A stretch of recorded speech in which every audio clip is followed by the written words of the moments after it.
તારીખ 26/8/1993 ઊંઝામાં અધિક માસ નિમિત્તે વાલ્મીકી રામાયણ ઉપર સ્વામી સચ્ચિદાનંદ પરમહંસ ભક્તિ નિકેતન આશ્રમ પેટલાદ દંતાલીવાળાનું પ્રવચન.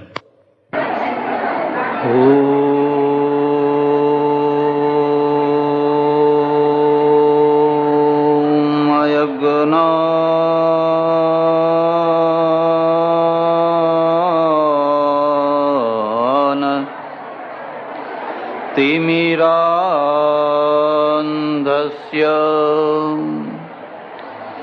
ज्ञानाञ्जन शलाकया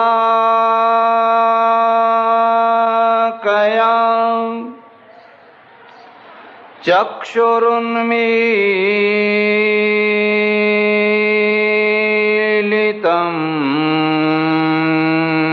येन तस्मै श्रीगुरवे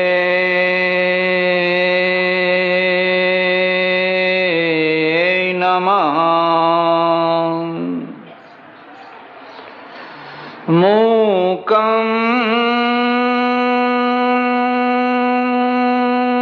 करोति वाचालं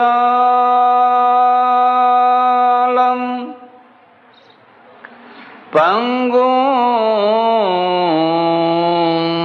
लंघयते गिरिं यत्कृपातमहं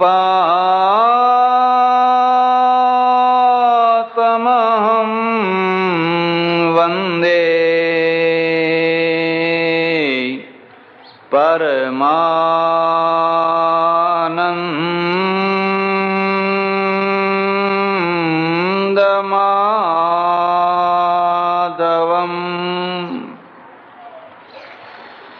या देवी सर्वभूतेषु तृप्तिरूपेण संस्थिता नमस्तस्यै नमस्तस्यै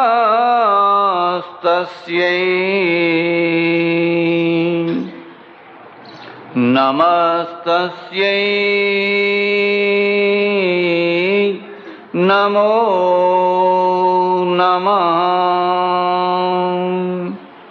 अम्बे मात की, उमिया मात की, सद्गुरु देव की.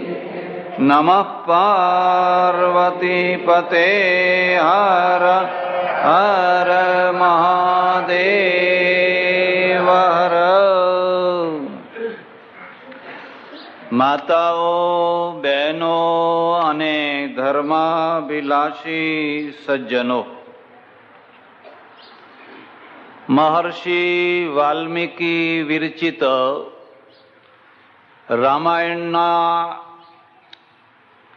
આખ્યાનોને કેન્દ્રમાં રાખીને સંસારના મૂંઝવતા પ્રશ્નો, સમાજના, ધર્મના, રાષ્ટ્રના, વ્યક્તિના મૂંઝવનારા પ્રશ્નોની ભગવાન જેવી બુદ્ધિ આપે એવી ચર્ચા થઈ રહી છે. શરૂઆતમાં કહ્યું એમ રામાયણ એટલે વાલ્મીકી રામાયણ એક ઉત્તમ શ્રેષ્ઠ પુરુષની શોધમાં નીકળેલી છે. જ્યારે તુલસી રામાયણ છે એ પરમેશ્વરની શોધમાં નીકળી છે. એકને ઉત્તમ પુરુષના લક્ષણો જોઈએ છે, એકને પરબ્રહ્મ પરમાત્માના લક્ષણો જોઈએ છે. વાલ્મીકી રામાયણના જે પાત્રો છે એ બધા માનવ સહજ સ્વભાવના પાત્રો છે, ને તુલસી રામાયણના જે પાત્રો છે એના એ બધા પરાકાષ્ઠાના પાત્રો છે. જે સારું છે એને બહુ સારું બતાવવાનું, અને જે ખરાબ છે એને બહુ ખરાબ બતાવવાનું. એટલે બંને તરફની પરાકાષ્ઠા થઈ. ખરેખર એવું હોતું હોય છે કે સારામાં સારા માણસમાં પણ કંઈક દોષો હોય છે, અને ખરાબમાં ખરાબ માણસોમાં પણ કંઈક ગુણ હોય છે. પણ ગ્રંથ છે, આ બંને ગ્રંથોની આ એક મુદ્દાનો ભેદ છે. એટલે અહીંયા રામ, કૌશલ્યા, દશરથ વગેરે વગેરે જે સારા પાત્રો છે એના અંદર પણ માનવીય સ્વભાવ મૂક્યો છે. એ પણ માનવ સહજ કડવી વાતો બોલે છે, અપેક્ષાઓ રાખે છે. તુલસી રામાયણમાં આ બધા પાત્રો પરાકાષ્ઠાએ છે. માતા ઉત્તમમાં ઉત્તમ કેવી હોવી જોઈએ, કેટલી હોવી જોઈએ એની પરાકાષ્ઠા. અને મંથરા કેટલી દુષ્ટ છે, કૈકેયી કેટલી દુષ્ટ છે એ દુષ્ટતાની પરાકાષ્ઠા. ખરેખર તો કૈકેયી એટલી બધી દુષ્ટ નથી, અને મંથરા પણ એટલી બધી દુષ્ટ હતી. સૌ પોતપોતાની જગ્યાએ પાત્ર છે અને નાટકનો અભિનય કરે છે. પણ આ બે રામાયણોમાં મુદ્દાનો ભેદ જો તમને ખ્યાલ રહેશે તો તમે જાણી શકશો કે બંને વચ્ચે શું ભેદ છે. હવે જયારે ઉત્તમ પુરુષ શોધવા નીકળ્યા છે તો ઉત્તમ પુરુષ કેવો હોય? આપણે ત્યાં એક સામુદ્રિક શાસ્ત્ર છે, સામુદ્રિક શાસ્ત્ર. એમાં પુરુષોના 4 પ્રકાર બતાવ્યા છે અને સ્ત્રીઓના પણ 4 પ્રકાર બતાવ્યા છે, શરીરના દ્વારા અને ગુણોના દ્વારા. શરીરના દ્વારા જે પ્રકાર બતાવ્યા છે એ હું તમારા આગળ નહીં કહું, કારણ કે કોઈને કંઈ ને કંઈ ઘટતા. એટલે શરીરના જે પ્રકારો બતાવ્યા છે એની આંખ કેવી હોય, નાક કેવું હોય, ગરદન કેવી હોય, હાથ કેવા હોય, કપાળ કેવું હોય, એ બધા જે પ્રકાર બતાવ્યા છે, વાળ કેવા હોય, એ તમારા આગળ હું નહીં કહું. કારણ કે કશું ને કશું તમારામાં ઘટતું આવશે, અને એમાં જો સારું ઘટતું આવ્યું તો એક વેંત ઊંચે ચાલવા લાગશો. હા, તો આપણો નંબર લાગી ગયો એમ. અને જો કંઈક ઊંધું ઘટતું આવી ગયું તો એક વેંત પાતાળમાં ચાલવા લાગશે, બહુ મોટી નિરાશા થઈ જશે. અને જો હલકી વાતો પડોશીના માટે ઘટતી આવી ગઈ તો તમને બહુ આનંદ થશે, એની જ વાત છે આ, બિલકુલ એનામાં ઘટતી આવે છે. એટલે હું શારીરિક જે વર્ણન છે એ ચર્ચા તમારા આગળ નહીં કરું, પણ જે ગુણાત્મક ચર્ચા છે, એના ગુણ કેવા હોય. 4 પ્રકારના પુરુષો અને 4 પ્રકારની સ્ત્રીઓ. નામ લખવા હોય તો લખી લેજો. પુરુષના 4 નામ છે પદ્મ, હસ્ત, ચિત્ર અને શંખ. આ 4 નામ છે. પદ્મ, હસ્ત, ચિત્ર અને શંખ. સ્ત્રીઓના 4 નામ છે પદ્મિની, હસ્તિની, ચિત્રણી અને શંખણી. આ સ્ત્રીઓના 4 નામ છે. સામુદ્રિક શાસ્ત્ર છે ને ખરેખર સમજવા જેવું છે. એટલા માટે સમજવા જેવું છે કે તમારે જ્યારે સેંકડો માણસો સાથે વ્યવહાર થતો હોય તો સામેથી આવનારો જે માણસ છે ને એની ચાલ ઉપરથી તમે એના વ્યક્તિત્વને નક્કી કરી શકો.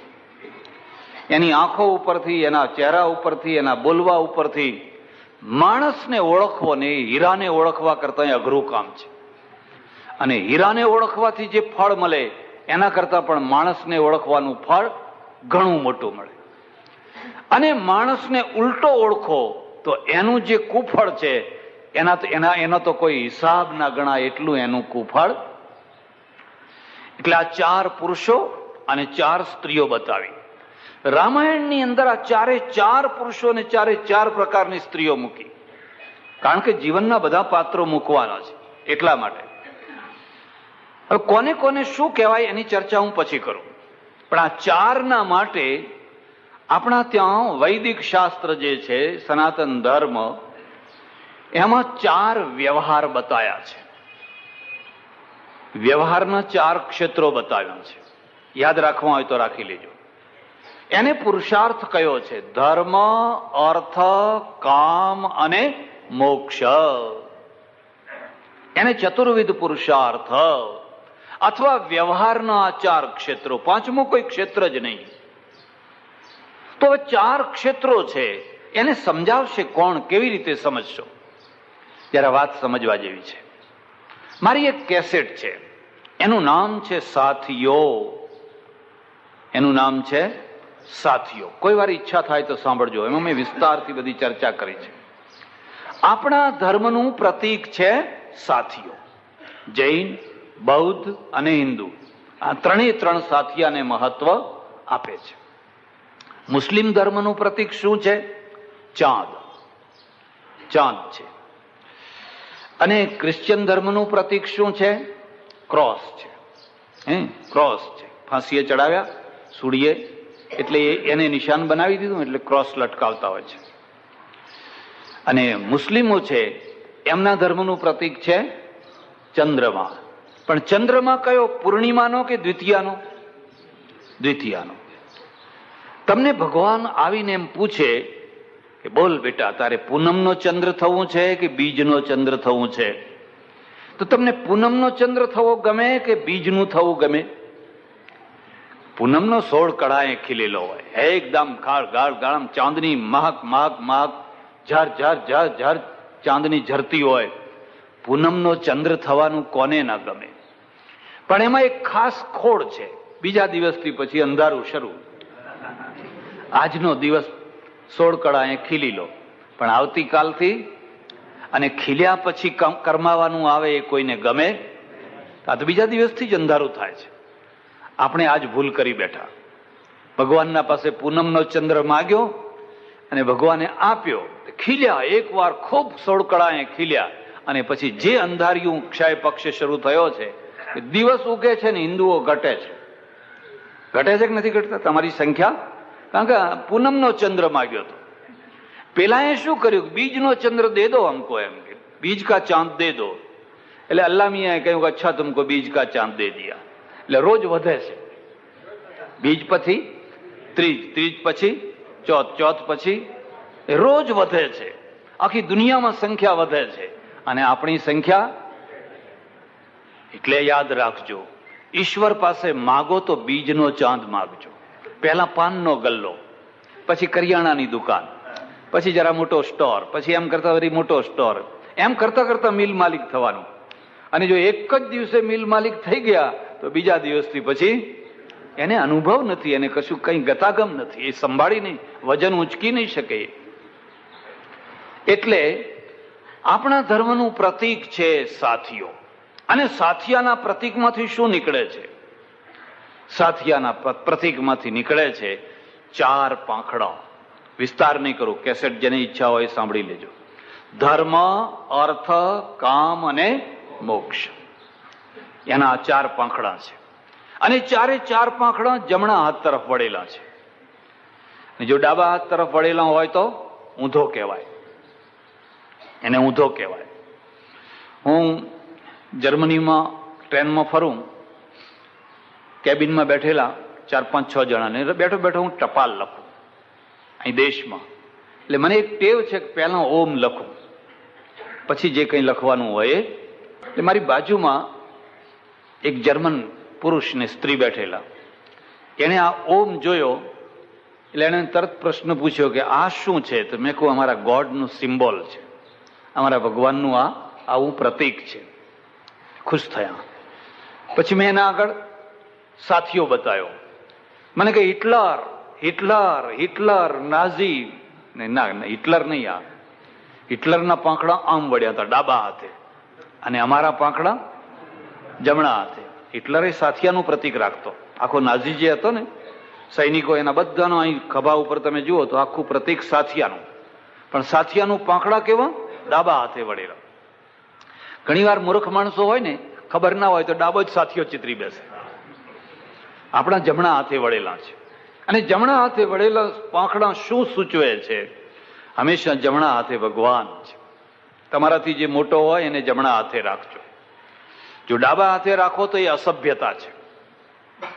ચાલો તો એ રીતે ચાલજો કે મહાપુરુષ હોય, મોટા પુરુષ હોય, એને ડાબા હાથ એને આપણે ડાબા હાથે રહેવાનું ને એને જમણા હાથે રહેવાનું. વામાંગે ચ વિભૂતિ ભૂધર સુતા, એટલે મંદિરોમાં જઈને જોજો, રાધા છે ને કૃષ્ણના ડાબા હાથે, સીતા છે એ ડાબા હાથે, પાર્વતી છે એ ડાબા હાથે, હંમેશા શ્રેષ્ઠ પુરુષ છે એ જમણા હાથે. એટલા માટે આપણે પ્રતીક મૂક્યું કે આ ધર્મ ખરો, પણ કોના તરફ વળશે? પરમેશ્વર તરફ. અર્થ પરમેશ્વર તરફ, કામ પરમેશ્વર તરફ, મોક્ષ પરમેશ્વર તરફ. આ સાથીઓ એટલે આ ધર્મ, અર્થ, કામ અને મોક્ષ, એ ચારે ચાર પાંખડા જયારે ભગવાન તરફ વળ્યા હોય ત્યારે તમારું જીવન ધન્ય થઈ જાય. તો હવે આ જે ધર્મ, અર્થ, કામ અને મોક્ષ, આ ચાર વ્યવહાર છે, ચાર પુરુષાર્થ છે. એ ચારના દ્વારા કયો વ્યક્તિ પદ્મ છે, હસ્ત છે, ચિત્ર છે, અથવા શંખ છે, અથવા એ પ્રકારની સ્ત્રીઓ છે, એનો નિશ્ચય તમે કરી શકો. પહેલી વાત, ધર્મ. પદ્મને કેવી રીતે ઓળખશો? જેના જીવનમાં સાચો ધર્મ હોય. સાચો અને ખોટો એટલે શું? એક પહેલામાં પહેલી શરત એ છે કે ધર્મનું પ્રદર્શન ન હોય. ધર્મ પાળવાની વસ્તુ છે, પ્રદર્શન કરવાની વસ્તુ. અને જ્યાં તમારા જીવનમાં પ્રદર્શન આવ્યું એટલે ધર્મની શક્તિ ક્ષીણ થઈ જાય. એ બધો ધર્મ પાલન કરે, એના જીવનમાં પૂરેપૂરી સચ્ચાઈ, બધી રીતે નૈતિકતા, કોઈ જાતનું.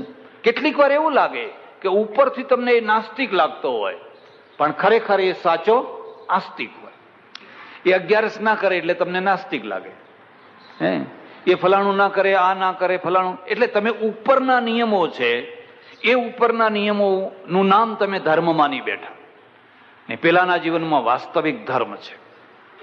હમણાં થોડા સમય પહેલા 8-10 મહિના થયા હશે, અને મારે કચ્છમાં જવાનું થયું.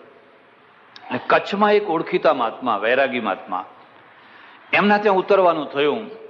એમણે મને કહ્યું, જુઓ પેલું દૂર ગામ દેખાય ને, મેં કહ્યું હા, એ રબારીઓનું ગામ છે, માલધારીઓનું ગામ છે.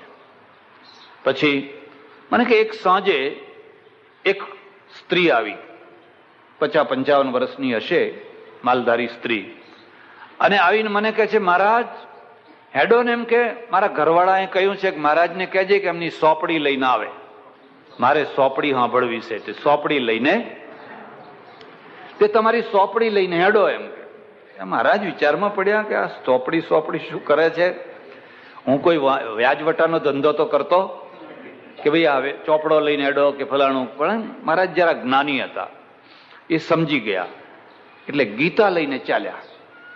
પેલા ગયા નજીક ગામ, એ પેલો ભરવાડ રબારી છે, બેઠો બેઠો ચલમ પીવે, અને બકરા ઘેટા બધા બેઠેલા ને બેઠો બેઠો ચલમ પીધે રાખે. મહારાજને આવતા જોયા, ઉભો થઈને કહે છે, આવો બાપુ, આવો આવો આવો. પગમાં પડ્યો, નમસ્કાર કર્યા, પગમાં પડ્યા, એક કોથળો પાથરી આપ્યો, અને પછી કહ્યું કે હવે તમારી સોપડી સંભળાવો એમ. મારે હવે અહીં રહેવું, મારે હવે ધણીના ઘેર જવું છે, જતા પહેલા તમારી સોપડી સાંભળી લો. એટલે મહારાજ તો કોથળા ઉપર બેઠા અને ગીતા છે એને સંભળાવા લાગ્યા. મને કે 2 અધ્યાય સંભળાવ્યા હશે, અડધો કલાક થયો હશે, 2 અધ્યાય સંભળાવ્યા હશે. એટલે પેલા રબારીએ કહ્યું કે બસ બાપુ, હવે બસ કરો, બસ બહુ થઈ ગયું. તો 8-10-15 માણસો ભેગા થઈ ગયેલા. રબારી ઉભો થયો, ઉભો થઈને બધાને પગે લાગ્યો, બોલ્યું, ચાલ્યું, માફ કરજો, ક્ષમા કરજો, કોઈ ભૂલ થઈ ગઈ હોય તો, હવે હું મારા વાલાના ત્યાં જઉં છું. અને પછી પોતાની મેળે કરેલો જે સાથરો એના ઉપર જઈને સૂઈ ગયો, અને સૂઈ જઈને હાથ જોડ્યા, એટલે હરિઓમ તત્સત. એના જીવનમાં કોઈ પ્રદર્શન હતું, એનો કોઈ ફોટો પાડવાય ના આવ્યો, કોઈએ એમ ના કહ્યું કે આ ગામમાં એક રબારી કે ભરવાડ યોગી રાજ હતો એવું કોઈએ કહ્યું? એ તો બિચારો ભરવાડ હતો, રબારી હતો.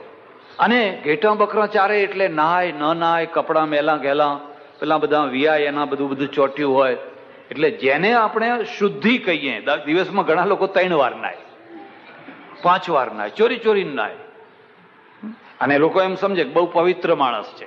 હવે પેલો તો બિચારો અઠવાડિયે 1 વાર નાતો હશે, કચ્છમાં પાણીની તકલીફ, અને છતાં યોગીના મોતે મર્યો કે ના મર્યો?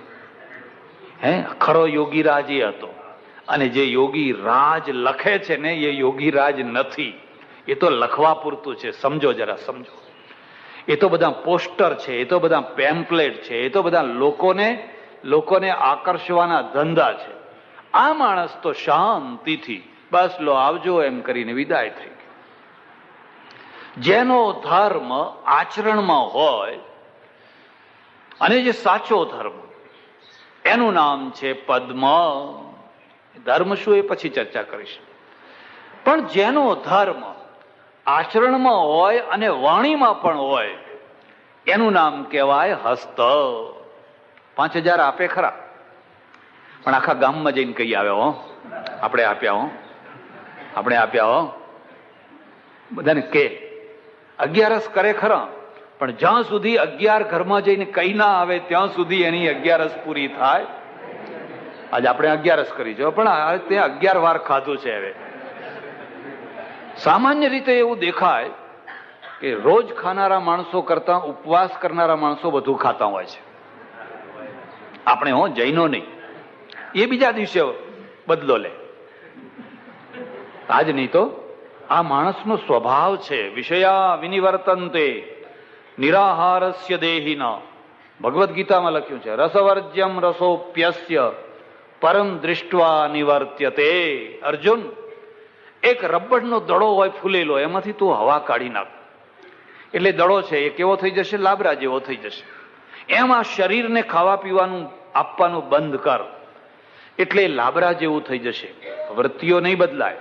તમારે અનુભવ કરવો હોય તો કરજો. જે દિવસે તમે બિલકુલ નહીં ખાધું હોય, તે દિવસે તમારા મનના વિકારો વધારે થશે. ઓછા નહીં થાય, પણ વધારે થશે. શાંતિ શામાં છે? સહજ જીવનમાં. બસ 2 રોટલી ખાઈ લો, 3ની જરૂર હોય તો 2 ખાઈ લો, અને પછી આરામથી ઊંઘો. પછી સાંજે પાછું ખાઈ લો, તમને બહુ શાંતિ મળશે. સહજ જીવન. હવે પેલા જે ઉપવાસ કરનારા આપણા માણસો છે, એ તો સવારથી જે બાળ ભોગ ચાલુ કરે ને પછી રાજભોગ ચાલુ કરે ને પછી ફલાણું ચાલુ કરે ને પછી રાત્રે સુતા કહે કે હવે થોડુંક દૂધ હોય તો એમાં થોડીક બદામ નાખજો, થોડું કેસર નાખજો, થોડું ફલાણું નાખજો. ધર્મનું આચરણ કરે, પણ એ બધાને કે કરે. અને કયા કહેવાથી શું થાય? ધર્મ ફિક્કો પડી જાય. તમે યાદ રાખજો, તમે કોઈ સારું કામ કરશો અને કોઈને નહીં કહો તો લોકો તમને ખોડી કાઢશે કે આ સારું કામ કરનાર કોણ છે. તમે અહીં પ્રસાદ વહેંચો અને કોઈને ખબર ના પડવા દો કોને પ્રસાદ વહેંચ્યો છે, લોકો ખોડી કાઢશે કે આજનો પ્રસાદ કોના તરફથી હતો. અને જો તમે કે કરશો કે આજના મારા તરફથી, લોકો મોઢું બગાડીને હવે એમાં શું કે કરો છો? એ ધર્મનું આચરણ કરે છે, પણ બોલતો. અને પેલો શું કરે છે? બોલ કરે છે. તો ત્રીજો માણસ શું છે? એ ધર્મનું આચરણ કરતો નથી અને બોલ કરે છે. ધર્મનું બિલકુલ આચરણ નહીં અને બોલ કરે છે. આ મેં કર્યું, આ માંડવો મેં બાંધ્યો, અરે હું હતો તો આ બધું આ પ્રોગ્રામ થયો, બાકી હું ના હોત તો આ કાર્યક્રમ થવાનો. ચોથો જે શંખ છે એ શું છે? એ અધર્મનું આચરણ કરે છે અને ધર્મની વાત કરે છે. આચરણ કરે છે અધર્મનું અને વાત કરે છે ધર્મની. કામ ખોટું કર્યું હોય અને એને સારું સાબિત કરવાનો પ્રયત્ન કરે. જો કે એક વાત એ પણ છે કે કોઈને શંખ થવું ગમે, પણ અમારે ત્યાં એક ડપોડ શંખ છે. શંખના ઉપર પાછો એક ડપોડ શંખ છે. ખબર છે કોને કહેવાય? બ્રાહ્મણ હતો અને બહુ દરિદ્ર હતો, બહુ ગરીબ હતો. એટલે મહાદેવની આરાધના કરી મહાદેવ બહુ જલ્દી પ્રસન્ન થાય. મહાદેવ પ્રસન્ન થયા. પ્રસન્ન થઈને કહ્યું, બેટા બોલ, તારી શું દુઃખ છે? એટલે એને કહ્યું, મારા ઘરમાં ખાવા પીવાની બહુ તકલીફ છે ને હું બહુ દરિદ્ર છું. ચિંતા ના કર, લે આ શંખ આપું છું. આ શંખ લઈ જા અને જરૂર પડે ત્યારે તું એની પૂજા કરજે. એટલે શંખ આપોઆપ બોલશે, બોલ બોલ તારે શું જોઈએ? એટલે તું કહેજે કે લાખ રૂપિયા જોઈએ. એટલે તરત જ એ લાખ આપશે. તરત જ એ લાખ રૂપિયા આપશે. તો ખુશ થઈ ગયો, ઓહો, લાખ રૂપિયા આપનારો શંખ મળ્યો.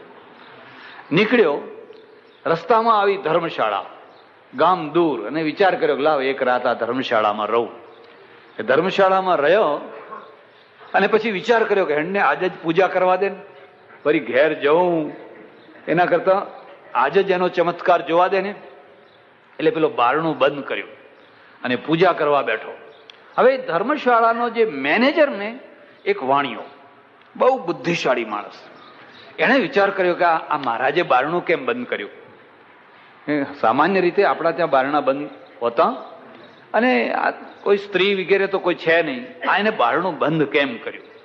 એટલે ધીરે રહીને ગયો અને આમ તિરાડમાંથી જોવા લાગ્યો. તમે માનો કે ના માનો, કેટલાક લોકો તિરાડમાંથી જોવા માટે જ જન્મ્યા હોય છે. આખી જિંદગી એ તિરાડોમાંથી જોયા જ કરતા હોય છે. અહીં જોવે, પડોશીના ત્યાં જોવે, પેલાના ત્યાં જોવે, પેલાના ત્યાં જોવે. એટલે તિરાડમાંથી જોવા લાગ્યો. અને પેલો પૂજા કરતો હતો એટલામાં શંખ બોલ્યો, બોલ બોલ બોલ બેટા, તારે શું જોઈએ? તો કે મને પૈસા જોઈએ, મારે ધન જોઈએ. કે લે લાખ રૂપિયા. ફાટ દઈને લાખ રૂપિયા નીકળ્યા. વાણિયો વિચાર કર્યો, ઓહો, આ વિદ્યા તો આપણે પચાવવા જેવી. એટલે આવીને પાછો પોતાના આસન ઉપર બેસી ગયો. આવીને બેસી ગયો અને પેલા મહારાજે લાખ રૂપિયા નીકળેલા, એમાંથી 5-10 રૂપિયા લીધા. અને બ્રાહ્મણને પહેલામાં પહેલો વિચાર શું આવે? કઢાઈ ને તાવીતો, શું કે શીરો બનાવો, બસ. બીજું શું કરવાનું હોય? એમની કે આપણે વેપાર કરીએ, એક ધંધો કરીએ, એક ઉદ્યોગ કરીએ, કે ફલાણું કરીએ કે નહીં, કે બસ બજારમાં જવું ને ઘી ગોળ ને લોટ ને લઈ આવો ને શીરો બનાવીને ખાઉં. એટલે 5-10 રૂપિયા લઈને નીકળ્યા. એટલે પેલા વાણિયા ઉભા થઈ અને એકદમ પગમાં દંડવત કર્યા, સાષ્ટાંગ દંડવત. નમે નમે મેં ફેર હે બહોત નમે નાદાન, દગલબાજ દોઢા નમે ચિત્તા ચોર કામા. એટલે આ બિચારો બ્રાહ્મણ ભોળો, એટલે નમે એટલે તો ખુશ થઈ ગયો. અરે શેઠજી શેઠજી શેઠજી શેઠજી. એટલે શેઠ તો કે મહારાજ, તમારા જેવા પવિત્ર બ્રાહ્મણ આવે અને મારા ઘરમાં રસોઈ બનાવીને ના જમે તો મારું જીવન ધિક્કાર છે. આ મનુષ્યનો દેહ ધિક્કાર છે. કેટલા પુણ્યના પ્રતાપે ભગવાને મનુષ્યનો દેહ આપ્યો છે, અને તમારા જેવા આંગણે ચાલીને આવ્યા હોય માટે આજ તો મારે ત્યાં જ રસોઈ કરીને જમવું પડશે. બ્રાહ્મણ વિચાર કર્યો કે આ શંખનો પ્રભાવ છે કે જો લાખ રૂપિયા નીકળ્યા, હજુ તો હું સીધું લેવા જાઉં છું, ત્યાં આ જમાડનારો પાછો નીકળ્યો. એટલે કે ભલે ત્યારે તમારે ત્યાં રસોઈ બનાવી. એટલે મહારાજ હતા એમને રસોઈમાં રોકી રાખ્યા. અને રસોઈમાં રોકી રાખીને ખૂબ લાડુ, દાળ, ભાત, શાક વાક બધું એવી રીતે સારી રીતે. મેં એવું સાંભળ્યું છે ઘણી વાર લોકો જીરું વેચવા આવ્યા હોય ને, બનાસકાંઠા વાળા, એમને લોકો જમણવારમાં રોકી રાખે. અને પછી આ બાજુ જે કોથળાવાનું જે વિદ્યા કરવી હોય,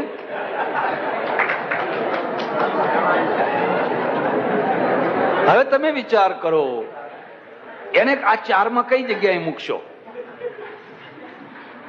એટલે મહારાજ તો ખૂબ વઘાર કરીને સારી રીતે રસોઈ બનાવી. ત્યાં સુધી પેલા વાણિયાએ શું કર્યું કે બરાબર એના જેવો એક શંખ મૂકી આવ્યો ને પેલો શંખ છે એ લઈ આવ્યો, લઈને ઘરમાં મૂકી દીધો ને બસ. અને મહારાજ તો ખુશ છે, લાડુ દાળ ભાત જમ્યા, જઈને પેટ ઉપર હાથ ફેરવીને સુઈ ગયા. ઘેર ગયા અને પછી વળી પાછી જયારે જરૂર પડી એ શંખની પૂજા કરી, બીજી વાર કરી, ત્રીજી વાર કરી, ચોથી વાર કરી, પણ શંખ કઈ બોલ્યો. ઈશ્વરને એક પ્રાર્થના કરજો, ખાસ પ્રાર્થના કરજો કે પહેલા યોગ્યતા આપજે ને પછી અમને વસ્તુ આપજે. જો યોગ્યતા નહીં હોય અને તમને ઊંચામાં ઊંચી વસ્તુ મળી હશે તો પણ તમે એને સાચવી શકશો. જો આ બ્રાહ્મણને લાખ રૂપિયા આપનારો શંખ મળ્યો પણ એને સાચવવાની એનામાં ત્રેવડ હતી. એટલે પેલો ચતુર માણસ હતો એ એના પાસેથી છીનવી ગયો, લઈ ગયો, પાછો મહાદેવ પાસે ગયો, ખૂબ તપ કર્યું, ખૂબ રડ્યો. મહાદેવ પ્રસન્ન થયા. અરે ફરી કેમ આવ્યો? કે પેલા વાણિયાએ શંખ લઈ લીધો અને મને બનાવટી આપી દીધો. હવે શું કરું? કે ચિંતા ના કર, લે હું બીજો શંખ આપું છું. આ બીજા શંખની એક ખાસિયત છે કે આ બીજો જે શંખ છે એ બોલશે ખરો પણ કશું આપશે, કોઈને કશું આપશે નહીં. એ કોઈને કશું આપશે નહીં, એટલે લઈ જાય.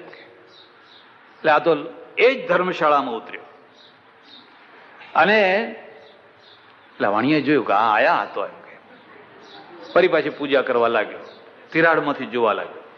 એટલે શંખ કહે છે, બોલ બેટા શું જોઈએ? કે લાખ રૂપિયા. અરે લાખ શું માગે છે? કરોડ લેને, 2 કરોડ લેને, 5 કરોડ લેને, 10 કરોડ લેને, લાખ શું માગે છે? પેલા વાણીએ વિચાર કર્યો કે આ લાખ કરતા આ કરોડ વાળો.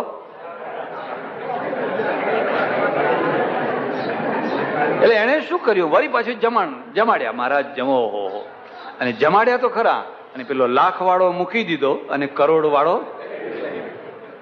હવે કરોડ વાળામાં ખાસિયત એવી હતી કે બોલે ખરો પણ આપે એક પૈસો ના આપે. વારંવાર બોલે કરોડ લેને, 2 કરોડ લેને, 5 કરોડ લેને, એ આપ બોલે ખરો પણ પૈસો એ આપે. હવે તમે સમજ્યા? કેટલાક લોકો ઢપોડ શંખો હોય, આવા બોલે ખરા 5000, 10,000 આટલા એમ બોલે ખરા પણ કોઈ દિવસ પૈસો બોલેલો આપે. 4 પ્રકારના માણસો. ધર્મ છે એ આચરવાની વસ્તુ છે, બોલવાની વસ્તુ. લોકો બોલશે, તમે શું કામ બોલો છો? આપોઆપ લોકો બોલશે. તમે કોઈ વાર દક્ષિણની યાત્રા કરવા જજો તો દક્ષિણના એટલા આલીશાન મંદિરો છે, એના એક એક ગોપુરમ જુઓ, એની લોબીઓ જુઓ તો આપણને એમ થાય કે આ કયા ટાઈમે આ બધું બનાવ્યું હશે. કોઈ જગ્યાએ તકતી નહીં, બનાવનાર કોણ છે ખબર જ નથી, કયા વર્ષમાં કયા માણસે. એનો એક થાંભલો આપણાથી ના બનાવી શકાય, કારણ કે એવું થયેલું. અમારા એક જૈન સજ્જન છે, બહુ સારા માણસ છે, બહુ ભલા માણસ, અને ઘણી વાર આશ્રમમાં આવે, થોડા મશ્કરા સ્વભાવના. એટલે એક વાર મને કહે, મહારાજ અમારા ડેરાન તમારી ડેરીઓ. અમારા તો ડેરા અને તમારી આ વાતે સાચી. હવે પૈસો તો બધો વાણિયા પાસે જ હોય, વેપારે વસતી લક્ષ્મી. તો હવે તમે બધા વેપાર કરવા લાગ્યા. પહેલા તો દેવામાંથી ઊંચા જ ના આવો. હવે બ્રાહ્મણ બિચારો સીધું લાવીને ખાતો હોય એટલે એના ઘરમાં પૈસો ના હોય. દાખલો અમારે આપવો હોય કોઈ ગરીબ બ્રાહ્મણનો જ આપવાનો હોય. ત્યાં દરબાર મૂછો મેળતા હોય પણ અંદર જુઓ તો બાકી આ મૂછો જ મેળતા હોય, બાકી ઘરમાં કઈ ઠેકાણું ના હોય. ખેડૂત છે એ બધા દેવાદાર હોય, બીજા મજૂર પ્રજા તો એથી વધારે ગરીબ હોય. એટલે હિન્દુ પ્રજામાં બીજા કોઈની પાસે તો પૈસો નહીં. પૈસો બધો કઈ જગ્યાએ? વાણિયા પાસે. અને એમને બધો વાપરવાનો ક્યાં? ડેરામાં. ડેરા ડેરા ડેરા ડેરા ડેરા ડેરા. હિન્દુ અને વાણિયા બંને પાસેથી એક ભૂલ સુધારવા જેવી છે. વાણિયાનો બધો પૈસો પથરામાં ગયો અને હિન્દુઓનો બધો પૈસો અગ્નિમાં ગયો. તમને કંઈક સૂજે એટલે શું કરો? યજ્ઞ કરો. એમ કંઈક થાય એટલે 1000 કુંડીનો કરો, 500 કુંડીનો કરો, આટલી કુંડીનો કરો, 3-4 દિવસમાં રાખ બાખ ચોડીને ઉભા થઈ જાઓ. બસ શું એમાં પછી કઈ મળ્યું? પેલા ખ્રિસ્તીઓ શું કરે? દવાખાનું કરે, સ્કૂલ કરે, કોલેજ કરે, ફલાણું કરે. એમાંથી માણસોનું નિર્માણ થાય, એમાંથી માણસોનું નિર્માણ થાય. તમે શું નિર્માણ કર્યું? તમે શું નિર્માણ કર્યું? દુલાભાયા કાગ નામ સાંભળ્યું છે? કાઠિયાવાડનો કવિ, અને એટલો જોરદાર કવિ. એની એક એક વાણીમાં, તળપદી ભાષામાં એને કંઈ રચ્યું છે, કંઈ લખ્યું છે. શિહોરમાં એક બ્રહ્મચારી બહુ મોટો યજ્ઞ કરે. તમને જો ખબર હોય તો એ બહુ મોટો યજ્ઞ કરે અને હજુ દેવું બાકી છે ત્યાંનું. હજુ શિહોરના વાણિયાઓ બૂમો પાડે છે કે હજુ પૈસા ચૂકવાયા. વિશ્વ શાંતિ માટે ને શિહોરમાં અશાંતિ. બહુ મોટો. એમાં દુલાભાયા કાગને બોલાવેલા અને ગયા. ચારે તરફ બધી કુંડીઓ કુંડીઓ કુંડીઓ કુંડીઓ કુંડીઓ કુંડીઓ. આ બધું એને જોયું અને એનું હૃદય કકડી ઉઠ્યું અને એને તરત જ એ જ જગ્યાએ એણે કાવ્યની રચના કરી. ઈ ભાંડું હજારો ગામડિયા, આપણા આદિવાસી ભાઈઓ, ગામડિયા ભાઈઓ, દૂરના ગામડામાં રહેનારા, ઈ ભાંડું હજારો ગામડિયા જે જન્મતા રોગના ભોગ બન્યા. જે જન્મ્યા ત્યારથી જે જન્મતા રોગના ભોગ બન્યા, એના આંગણેના કોઈ વૈદ્ય ગયા. તમારે ત્યાં 3 વિઝિટ આવે, એના આંગણે કોણ જાય છે? 25-30 કિલોમીટર સુધી કોઈ દવાખાનું નથી. ખ્રિસ્તીઓ ગયા એમના આંગણે, એના આંગણેના કોઈ વૈદ્ય ગયા. દુઃખ દર્દ તો કોઈએ પૂછ્યા જ નથી. અકાળે મૃત્યુને શરણ થયા. અકાળે મૃત્યુને શરણ થયા. બિચારા મરી ગયા. તો કોઈ એમનો ભાવ ના પૂછ્યો કે ખાધું છે, પીધું છે, ભણ્યા છો, કપડાં છે કે નથી, કે કોઈએ ભાવ ના પૂછ્યો. અને હવે મૂળ વાત ઉપર આવ્યો. લાખો યજ્ઞ તણા ભડકે ભડકે, પેલા દીન જનોની ચિતા સળગે. લાખો યજ્ઞ તણા ભડકે ભડકે, પેલા દીન જનોની ચિતા સળગે. કેટલી મોટી ઉત્પ્રેક્ષા, કેટલો મોટો ફટકાર છે. પેલા એ બધું પથ્થરોમાં નાખ્યું અને આપણે બધું અગ્નિમાં નાખ્યું. પથ્થરોનું એક સારું થયું કે એનાથી સ્થાપત્ય તો થયું, શિલ્પ તો થયું. આજે 1000 વર્ષ પછી એ લોકો કહે છે કે આ દીરું, પણ પેલું તો 4 દિવસમાં રાખ. શું મળ્યું એમાં? કશું જ નહીં. કાંઈ કહેતા કાંઈ ના મળ્યું. બાકી તમારા જેટલું દાન, તમારા જેટલો ધર્મ, તમારા જેટલી ઉદારતા દુનિયાની કોઈ પ્રજાએ નથી કરી. પણ સમજીને કરો તો ને. એટલે 4 પ્રકારના પુરુષો, અને 4 પ્રકારના પુરુષોની અંદર પહેલો પુરુષ છે એ પદ્મ છે. પદ્મ શું? સાચો ધર્મ પાલન કરે છે. ધર્માભાસ નહીં, આડંબર નહીં, દોડ નહીં, દંભ નહીં, અને બોલતો નથી. એ ધર્મ પોતે બોલશે, એનો જય જયકાર આપોઆપ થશે. તમારે બોલવાની જરૂર નથી. પછી આ 4 પુરુષ છે, એ 4 પુરુષોને ફરી પાછા જો તમારે માપવા હોય તો અર્થના દ્વારા. અર્થ એટલે પૈસો. પેલો જે પદ્મ પુરુષ છે એ પૈસો કમાય છે. આપણા ઉપનિષદો, શાસ્ત્રો કહે છે ભૂત્યૈ ન પ્રમદિતવ્યમ. 2 પૈસા કમાવામાં પ્રમાદ કરીશ. પ્રારબ્ધવાદી નથી, તમારા નસીબમાં હશે એ મળશે એવું નહીં. ભૂત્યૈ ન પ્રમદિતવ્યમ, દેવ કાર્યે ન પ્રમદિતવ્યમ, પિતૃ કાર્યે ન પ્રમદિતવ્યમ. 2 પૈસા કમાવામાં પ્રમાદ કરીશ નહીં. 2 પૈસા કમાજે. 2 પૈસા કમાઈશ તો એમાંથી અડધો પૈસો કંઈક સારા કામમાં વાપરીશ. હવે તમે સુદામા થઈને બેઠા, એટલે રોજ વિચાર કરો કે હવે આજ ક્યાં જવું. કોઈના ત્યાં જમી લો, કોઈનું ઉતરેલું કપડું પહેરી લો, કોઈના ઉતરેલા સ્લીપર પહેરી લો. આપે તો વાહવા, નહીં તો કથામાંથી ઉઠે એના પહેલા આપણે પહેરીને બેઠતા થવાનું. અને જો પકડી પાડે કે બદલાઈ ગયા, ભાઈ હા બદલાઈ ગયા, હો લો લો લો તમારે લઈ લો. અને ના પકડે તો આ બધી કળા છે, આ બધી યુક્તિઓ છે.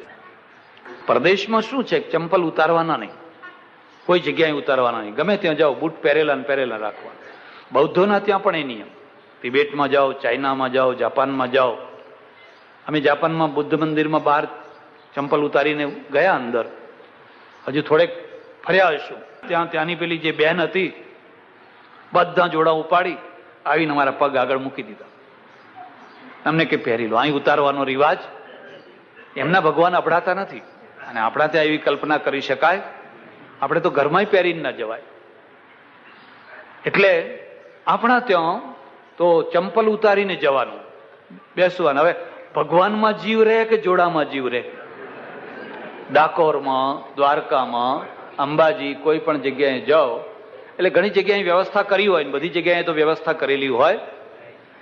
અને મારા એક સજ્જન છે, હવે એમાંય પાછા લોકો બૂમ શું પાડે કે મહારાજ નવા ને નવા ગયા. એટલે બી તું વિચાર કર કે લેનારો જૂના લેતો હશે કે નવા લેતો હશે? એ લેનારો તો નવા નવા જ લઈ જાય. મુંબઈમાં કથા કરું, એક સજ્જનના ત્યાં ગયો જમવા. મને કે જુઓ 40 વર્ષથી હું મંદિરમાં જઉં છું, પણ આપણા જોડા કોઈ દિવસ ચોરાયા. ગજબ કહેવાય. કેમ? તો મને બતાયા. મને કે જુઓ સંડાસ જવાના જે ચંપલ છે એવા જ મંદિર જવાના જુદા રાખ્યા છે. તેવા હલકા રાખવાના, કોઈને લેવાનું મન થાય. વળી પાછા એક બીજા સજ્જન મળ્યા, મને કે આપણા પણ કોઈ દિવસ 40 વર્ષથી પણ કોઈ દિવસ જોડા ચોરાતા? તો મેં કહું હલકા બલકા લઈ જતા હશો? કે મને કે નહીં, સારામાં સારા પહેરી જવાના. તોય ચોરાતો નથી. કેમ? કે એક આ બાજુ ઉતારવાનું ને એક પેલી બાજુ ઉતારવાનું, કારણ કે લઈ જનારને જોડવું જોઈએ છે. ભેગા ઉતારીએ તો જાય ને.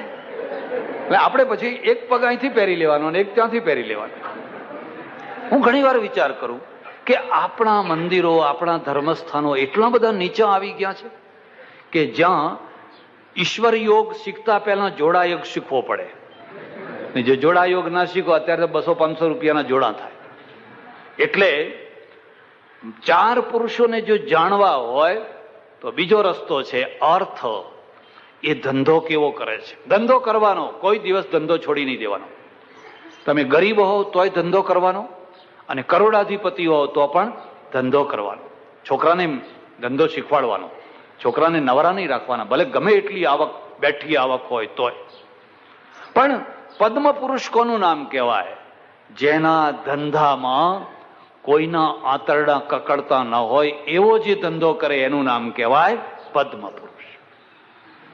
ધંધો તો ખરો પણ કોઈનું લોહી તો નથી કકડતું. એના ધંધાની અંદર કોઈને કઈ પરમાર્થ હોય, કઈ ને કઈ ઉદારતા હોય. એક સજ્જન મારે ત્યાં આવ્યા, ઘણી વાર આવે, લોજનો ધંધો કરે. મને કે તમારી કથા તો મને બહુ ગુણકારી થઈ ગઈ. એમ કે શું ગુણકારી થઈ ગઈ?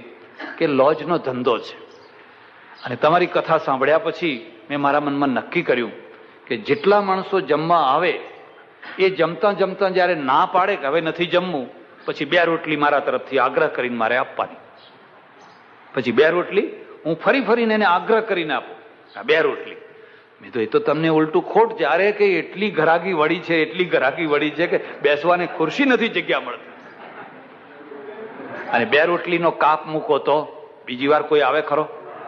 આવા ઘણા લોકો હોય છે, જમવા બેસાડે અને પછી પેલા નોકરના દ્વારા બૂમ પડે કે એ સીટી વાગી ટ્રેનની. એટલે પેલા ટ્રેનમાં જનારા હોય ને એ બધા ઊંચા નીચા થઈ જાય, એટલે ખાધું ના ખાધું દોડે. કઈ વાગી બાગી કશું ના હોય, પણ આમને ઉઠાડી મૂકવા માટે આવું કરે. ધંધો કરજો, પણ પદ્મ પુરુષ કોનું? હું લક્ષાધિપતિ ભલે ના થઉં, હું કરોડાધિપતિ ભલે ના થઉં, પણ જેમાં કોઈની હાય હોય, જેમાં કોઈના આંતરડા કકડતા હોય એવો પૈસો, એવો ધંધો મારે કરવો. ધંધાની પણ એક ચોઈસ છે. તમે લોજ કરો, પ્રેમથી જમાડો, લોકો હસતા હસતા જાય, ઉપરથી 2 રૂપિયા વધારે આપીને જાય. તમે ટ્રાન્સપોર્ટ બસનો ધંધો કરો, યાત્રાળુઓને લઈ જાઓ, પણ એટલી સારી રીતે રાખો એમને કે છેવટમાં બધા તમને પાઘડી બંધાવે કે ભાઈ આટલી સરસ યાત્રા કરાવી, તમે સરસ જમાડ્યા. આનું નામ પદ્મ પુરુષ કહેવાય. અર્થ શુદ્ધિ. અર્થ શુદ્ધિ એ જ શુદ્ધિ છે. હસ્ત કોને કહેવાય? કે જે ધંધો કરે એમાં સ્વાર્થ જ હોય, પરમાર્થ ના હોય. કોઈને છેતરે નહીં, કોઈને છેતરે નહીં, પણ કોઈનું ભલું ના કરે. જમાડે પૂરેપૂરા, 2 રૂપિયા 2 રોટલી વધારાની ના જમાડે, પણ જે હોય એ પૂરેપૂરું કરે. એને હસ્ત કહેવાય. ચિત્ર કોનું નામ કહેવાય? કે જે અર્થની અંદર શું કરવું ને શું ના કરવું એનું કોઈ મહત્વ ના આપે અને સ્વાર્થને જ વધારે મહત્વ આપે, એ ચિત્ર કહેવાય. અને શંખ કોને કહેવાય? કે જે માત્ર લોહીના જ પૈસા ખાતો હોય, સવારથી સાંજ સુધી લાંચ ને રૂશ્વત, લાંચ ને રૂશ્વત, લાંચ ને રૂશ્વત, હરામના જ પૈસા, એમાં હકનો એક પૈસો ના હોય. જ્યારે એનો કોળિયો મોઢા આગળ આવે ને ત્યારે બાસમતી ચોખા હોય તો એમાંથી લોહી ટપકતું હોય, એમાંથી લોહી નીતરતું હોય. કેટલા માણસોના તે લોહી પીધા છે, અને લોહી પી પીને ઘરમાં ઐશ્વર્ય ભેગું કર્યું હોય. એ ગમે એટલો મોટો હોય, પણ શાસ્ત્રકાર શું કહે છે? શંખ. એ શંખ છે, એ પદ્મ, એ તો શંખ છે જે હરામનો પૈસો ખાય છે. અને હરામમાં જે લોહી કકડાવીને પૈસો ખાય છે. કેટલીક લાંચ રૂશ્વતો એવી હોય કે લાંચ લઈને કામ કરે. મારી પાસે હમણાં એક છોકરો આવ્યો, મને કે શિક્ષક થવા માટે 50,000 રૂપિયા આપ્યા. કેટલા? પણ ઓર્ડર નથી આવ્યો, ઓર્ડર નથી આવ્યો. તો હવે કઈ 50,000 ગયા એમ. અરે ગરીબ વિધવાનો છોકરો માંડ જેમ તેમ કરીને 50,000 ભેગા કર્યા હોય, એ 50,000 લઈને જો તમે એને નોકરી આપવાના હોવ ને તો તમે ચિત્ર કહેવો. જવા દો ને હવે. પદ્મ ના થાવ તો કઈ નહીં, હસ્ત ના થાવ તો કઈ નહીં, ચિત્ર કહેવો. એવડો લાંચ લઈને કામ તો કર્યું. પણ આ તો લાંચ લીધી અને ઉપરથી નોકરીએ ના આપી. હવે એને શંખ કહેવાય. આ રોજ મંદિરમાં આટા મારતા હોય તો એ શંખ કહેવાય. એ મંદિરને એને કઈ લેવા દેવા. પછી ધર્મ, અર્થ, કામ. કામની અંદર પણ આ 4 પ્રકાર છે. જે પુરુષને અથવા જે સ્ત્રીને પોતાની પત્ની અને પોતાના પતિ સિવાય બીજો કોઈ પુરુષ કે બીજી કોઈ સ્ત્રી ઉપર આંખ ઉપાડીને જોવાની ઈચ્છા ન થતી હોય એનું નામ પદ્મ પુરુષ કહેવાય. આ બધી દુનિયા, આખી દુનિયા પડી છે. મારા ઘરમાં જે સ્ત્રી છે એ જ મારે સર્વસ્વ છે, મારો પતિ છે એ જ સર્વસ્વ છે. બીજા ઉપર આંખ ઉપાડીને ના જોઈએ. કેટલીક વાર એવું બને કે ટોપલા ઉપાડનારી પદ્મિની હોય અને સોનાની હિંચોળા ખાટ ઉપર હિંચનારી શંખણી હોય. પેલી ઓઢણી હતી, ઓઢ, જશમા ઓઢણ, એ શું ટોપલા જ ઉપાડતી હતી ને? અને એની આખો દિવસ માટી પડે એટલે એના ચહેરા ઉપર તો કઈ પેલું ચોપડેલું ના હોય. જે બધા ચોપડે છે ને, લીલું પીળું બધું આવું તેવું જાત જાતનું બધું ધોળું ધોળું. એકવાર મેં એક દૃશ્ય બહુ વિચિત્ર જોયેલું. આફ્રિકામાં એક બંગલામાં ઉતારો, છેવટનો રૂમ અને 10 ફૂટ અડીને જ એક બીજો બંગલો. રોજ આવું પ્રવચન કરવા જવું ટાઈમ થાય એટલે પેલા ગાડી તૈયાર રાખી હોય એમાં જઈને બેસ. હવે એમાં પેલી બેને શું કર્યું કે ઉતાવળમાં જલ્દી પેલો પાવડર હોય ને એ પાવડર આમ ખંખેર્યો, પણ હાથમાં કઈ આવ્યો કે ખલાસ થઈ ગયેલો. હવે કથામાં જવાનો ટાઈમ થઈ ગયો ને બીજો પાવડરનો ડબ્બો નહીં, એટલે કરવું શું? પછી દિવાલ ઉપર આમ હાથ ઘસ્યા અને હાથ ઘસીને પછી મોઢા ઉપર. કારણ કે રોજ પાવડર લગાવાતો હોય ને પછી જો પાવડર ના લગાવો તો એવું ખરાબ મોઢું દેખાય. ઘણી વાર ઓળખાય નહીં કે તમે એ જ. પેલું ચોપડી હોય ત્યારે જુદા લાગે ને ના ચોપડી હોય ત્યારે. એ ઓઢણી ક્યાં ચૂનો, એ ક્યાં પાવડર લગાવતી હતી, એ ક્યાં લિપસ્ટિક લગાવતી હતી, એ તો બિચારી એનો ઓઢ ખોદે અને પેલી માટીને ભરીને ટોપલો આપે, અહીં ઉપાડે અને જઈને પેલા પાડ ઉપર જઈને નાખી આવે. સવારથી સાંજ સુધી કાળી મજૂરી, તડકામાં લાય બળતા તડકામાં. અને છતાં એનું એટલું સૌંદર્ય, એનું એટલું રૂપ. આ ઓઢ પ્રજા બહારથી આવેલી છે. જોજો તમે, ઘણી પ્રજા બહારથી આવેલી છે. અને રાજા છે ને ઘોડા ઉપર બેસીને બધે ફરે અને ફરતા ફરતા ફરતા એની નજર અહીં ઓઢણી ઉપર પડી અને પડી એવી ચોંટી ગઈ.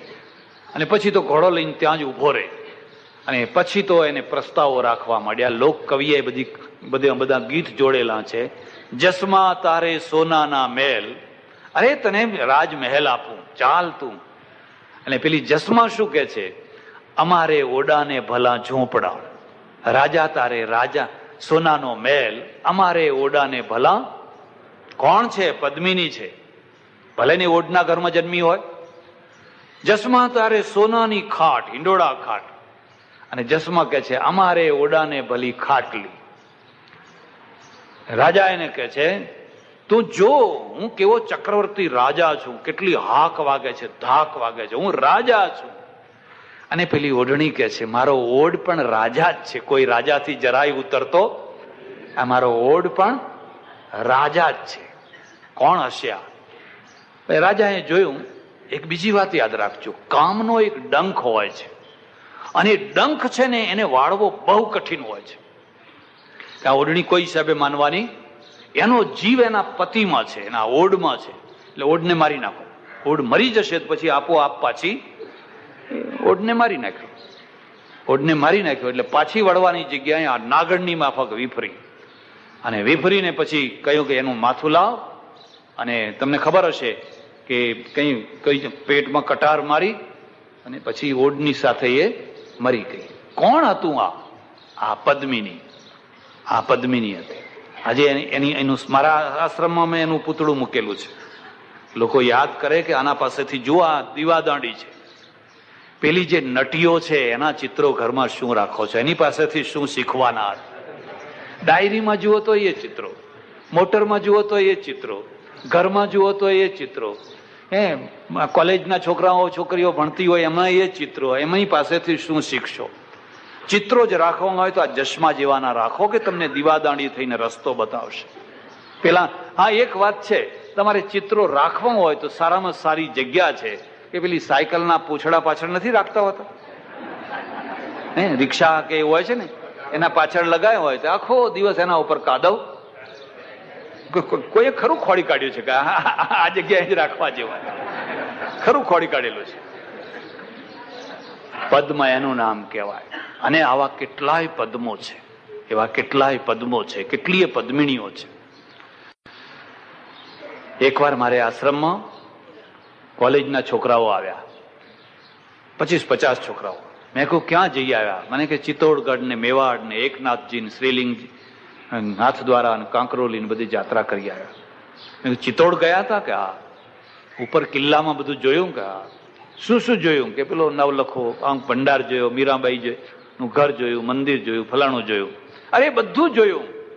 પણ જ્યાં 16,000 રજપૂતાણીઓ કેળ ઉપર એના પેલા પછેડાઓ બાંધી બાંધીને હર હર મહાદેવ હર હર મહાદેવ કરીને કૂદી પડી હતી ને રાખ થઈ ગઈ હતી, એ ધૂળને માથા ઉપર ચડાવી. મને કે એ તો અમને ખબર જ નથી, એ તો અમે જાણતા જ નથી, કે તો અમને ખબર જ નથી. મેં કહ્યું ત્યારે તમે યાત્રા કરવા ગયા ફોગટની ગયા છો. એ રાણાના ત્યાં એક પદ્મિની સ્ત્રી હતી. પદ્મિની સ્ત્રીનું વખાણ છે ને કોઈ અભાગ્યા હિન્દુએ જઈને અલાઉદ્દીન ખિલજીના દરબારમાં કર્યું. તમારે ત્યાં તો કેટલાય વિભીષણો પેદા થયા છે, અમીચંદો પેદા થયા છે કે નથી થયા? આજ તો નહીં હોય, આજે છે. જઈને પેલા અલાઉદ્દીન ખિલજીને કહ્યું. અને આ પાટણનો રાજા હતો કર્ણદેવ, એની કમળાદેવી માટે પણ એ જ કામ કર્યું હતું. માધવ મંત્રીએ જઈને કહ્યું હતું કે આ કમળાદેવી જેવી તો કોઈ રૂપાળી સ્ત્રી નથી, તારા હરમમાં શોભે એવી છે. ત્યાં જઈને અલાઉદ્દીન ખિલજી પાસે વાત કરી કે આ તારી બેગમો એના આગળ ધૂળ બરાબર, પદ્મિની છે રાણાના ઘરમાં. અને અલાઉદ્દીન ખિલજી ત્યાંથી ઠેઠ ચડ્યો આવ્યો, આખા કિલ્લાને ઘેરી લીધો. ઘણા દિવસે સુધી ઘેરેલો, પણ એક કોઈ ટસ મચક જીતી શક્યો. જ્યારે એને પાછા વળવાનું થયું ત્યારે પછી એને એક જ શરત મૂકી, મારી એક જ શરત છે કે પદ્મિની મને મોઢું બતાવે, મારે એનું રૂપ જોવું છે. પદ્મિનીએ કહ્યું હું મોઢું નહીં બતાવું. પછી બીજી શરત મૂકી કે પ્રત્યક્ષ મોઢું ના બતાવે તો દર્પણમાં મોઢું બતાવે. તમે કોઈ વાર ચિત્તોડ જાઓ તો જોજો એને જે દર્પણમાં મોઢું બતાવ્યું ને એ જગ્યા છે. અહીં ઊભી રહેલી એને પેલો ના જોઈ શકે, સીધો ના જોઈ શકે, પણ દર્પણમાં એના પ્રતિબિંબને જોઈ શકે. પછી વિચાર કર્યો કે જો આ મ્લેચ્છ જતો હોય અને આખું રાજ્ય બચી જતું હોય તો દર્પણમાં મોઢું બતાવવું બરાબર છે. એટલે પદ્મિની એક જગ્યાએ ઝરોખામાં અમુક જગ્યાએ ઊભી રહી અને સામે દર્પણ મૂકેલું, ત્યાં દર્પણમાં એણે મોઢું જોયું, અડધો ગાંડો થઈ ગયો હતો. હવે એના ઘરમાં સેંકડો રાણીઓ, સેંકડો બેગમો છે. પછી એ તો પાછો આવ્યો અને કહ્યું કે હવે અમે જઈએ છીએ. એટલે રાણાને એમ થયું કે હવે આ જયારે જાય છે ને આટલો મોટો બાદશાહ છે તો મારે એને વિદાય કરવા જવું જોઈએ, એને વિદાયગીરી આપવા માટે જવું જોઈએ. એટલે રાણો બિચારો ભોળો એ એના 5-10 સૈનિકો, 50-200 સૈનિકો લઈ અને એને વિદાય આપવા ગયો અને પકડી લીધો. એને પકડી લીધો અને એક જ શરત કે હવે તો પદ્મિની મળે તો તને છોડું, નહીં તો તને છોડીશ, નહીં તો તને નહીં છોડું. ઇતિહાસ વાંચજો. હવે શું કરવું? આ બાજુ છે એક આહલા અને ઉદલ, એના 2 ભાણિયા વિચારમાં પડી ગયા કે હવે શું કરવું. એટલે કાં તો એને મારી નાખે અને ફરી પાછો ઘેરો ગાલે, કાં તો પદ્મિનીએ બાદશાહના ત્યાં જવાનું. પછી વચ્ચેનો એક રસ્તો કાઢ્યો, પદ્મિની આવશે. અને પદ્મિની આવશે એવા સમાચાર સાંભળીને બાદશાહ તો ખુશ થઈ ગયો. હા, હવે મારું ધારેલું દિલ્હીમાં મોઢું શું બતાવું, કારણ કે બહુ મોટા ઉપાડે ચડ્યો તો હાથ ઘસીને પાછો આવે તો દિલ્હીમાં મોઢું શું બતાવું. પદ્મિની આવશે, પણ એની સખીઓ સાથે આવશે, એકલી નહીં આવે. તો ભલે સખીઓ આવતી હોય તો ઉલટું વધારે સારું. 800 પાલખીઓ તૈયાર કરાવી, 800 પાલખીઓ, અને એક પાલખીને ઉપાડનારા 2 માણસો.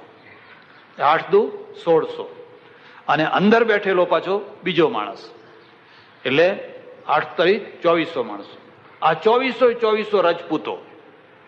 પદ્મિની નહીં એમાં, પદ્મિની એકે નહીં એમાં. આ બધા શસ્ત્ર, અંદર શસ્ત્રો મૂકેલા, અને આ બધી આમ પેલું ઓઝલ રાખેલું, અને જ્યાં અલાઉદ્દીન ખિલજીના કેમ્પમાં ગયા અને જ્યાં સીટી વાગી એટલે ફળાફળ બધા રજપૂતો નીકળ્યા, અને જે હાથમાં હથિયાર લઈને જે તૂટી પડ્યા, હાહાકાર મચાવી દીધો. અને આ બાજુ પેલી જે 1600 રજપૂતાણીઓ હતી, એ 16,000 કેટલી રજપૂતાણીઓ હતી, એ બધાએ મોટા લાકડાની ચિતા સળગાવી અને હર હર મહાદેવ કરીને, હર હર મહાદેવ કરીને જૌહર વ્રત એને કહેવાય. કોઈ એ ધૂળને માથે ચડાવી. ઇતિહાસ તો ખરો ત્યાં, તીર્થ તો ખરું ત્યાં છે. એટલે એક પદ્મિની સ્ત્રી હોય જેને પોતાના પતિ સિવાય અને પેલાને પોતાની પત્ની સિવાય બીજી કોઈ જગ્યાએ કોઈ મનોવૃત્તિ જાય નહીં. એક બીજો જે પુરુષ છે એ હસ્ત છે, અને સ્ત્રી છે એનું નામ છે હસ્તિની. એમાં ફરક શું હોય કે એની મનોવૃત્તિ તો જાય પણ ક્રિયાનું રૂપ ધારણ ન કરે. એના મનમાં વિચારો આવે, આડાઅવડા વિચારો આવે, પણ એને કદી ક્રિયાનું રૂપ ધારણ કરે એટલે એને હસ્ત કહેવાય. પછી ત્રીજો જે ચિત્ર છે, આ ચિત્ર છે એ પણ એનાથી ઉતરતી કક્ષાનો, અને પેલો શંખ છે એની તો કોઈ સીમા જ નહીં, અને શંખણીની પણ કોઈ સીમા. એને કેટલા પતિ છે એ ગણવા જ મુશ્કેલ છે. જેટલા પુરુષ એટલા એને શંખણી કહેવાય.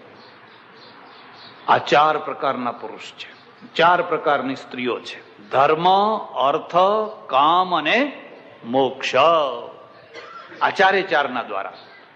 હવે એક બીજી વાત, પદ્મને જો પદ્મિની મળી હોય તો સજોડું કહેવાય, અને પદ્મને શંખણી મળી હોય તો, અને શંખને પદ્મિની મળી હોય તો, પેલો શંખ હોય ને એને મળી હોય, એના દુઃખનો કોઈ પાર નહીં, એની વેદનાનો કોઈ પાર નહીં.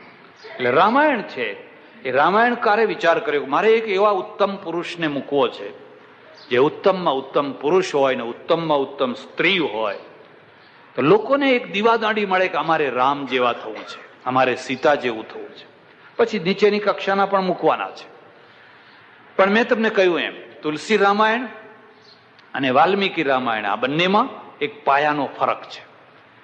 તુલસીદાસે આખી ઘટનાને શું વળાંક આપ્યો, વનવાસની ઘટનાને, કે રામ છે એ વનમાં કેમ ગયા?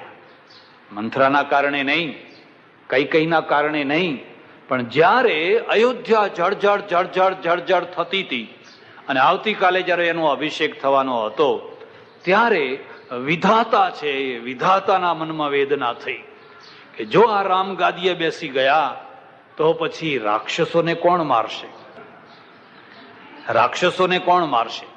એટલે વિધાતાએ વિચાર કર્યો કે હવે મંથરાની બુદ્ધિ મારે બગાડવી જોઈએ. એટલે વિધાતા જઈને મંથરાના મગજમાં બેઠી અને મંથરાની બુદ્ધિ બગાડી, અને પછી કૈકેયીના મગજમાં બેઠી અને પછી એને કૈકેયીનું મગજ બગાડ્યું. એટલે રામને વનવાસ થયો. બેના પોઈન્ટ સમજી લેજો. તુલસીનો રામ પરમેશ્વર બ્રહ્મ છે, અને વાલ્મીકીનો રામ રાજકુમાર છે, માણસ, શ્રેષ્ઠ માણસ છે. અને આ બ્રહ્મ અવતાર ધારણ કર્યો છે કારણ કે રાક્ષસોને મારવા માટે.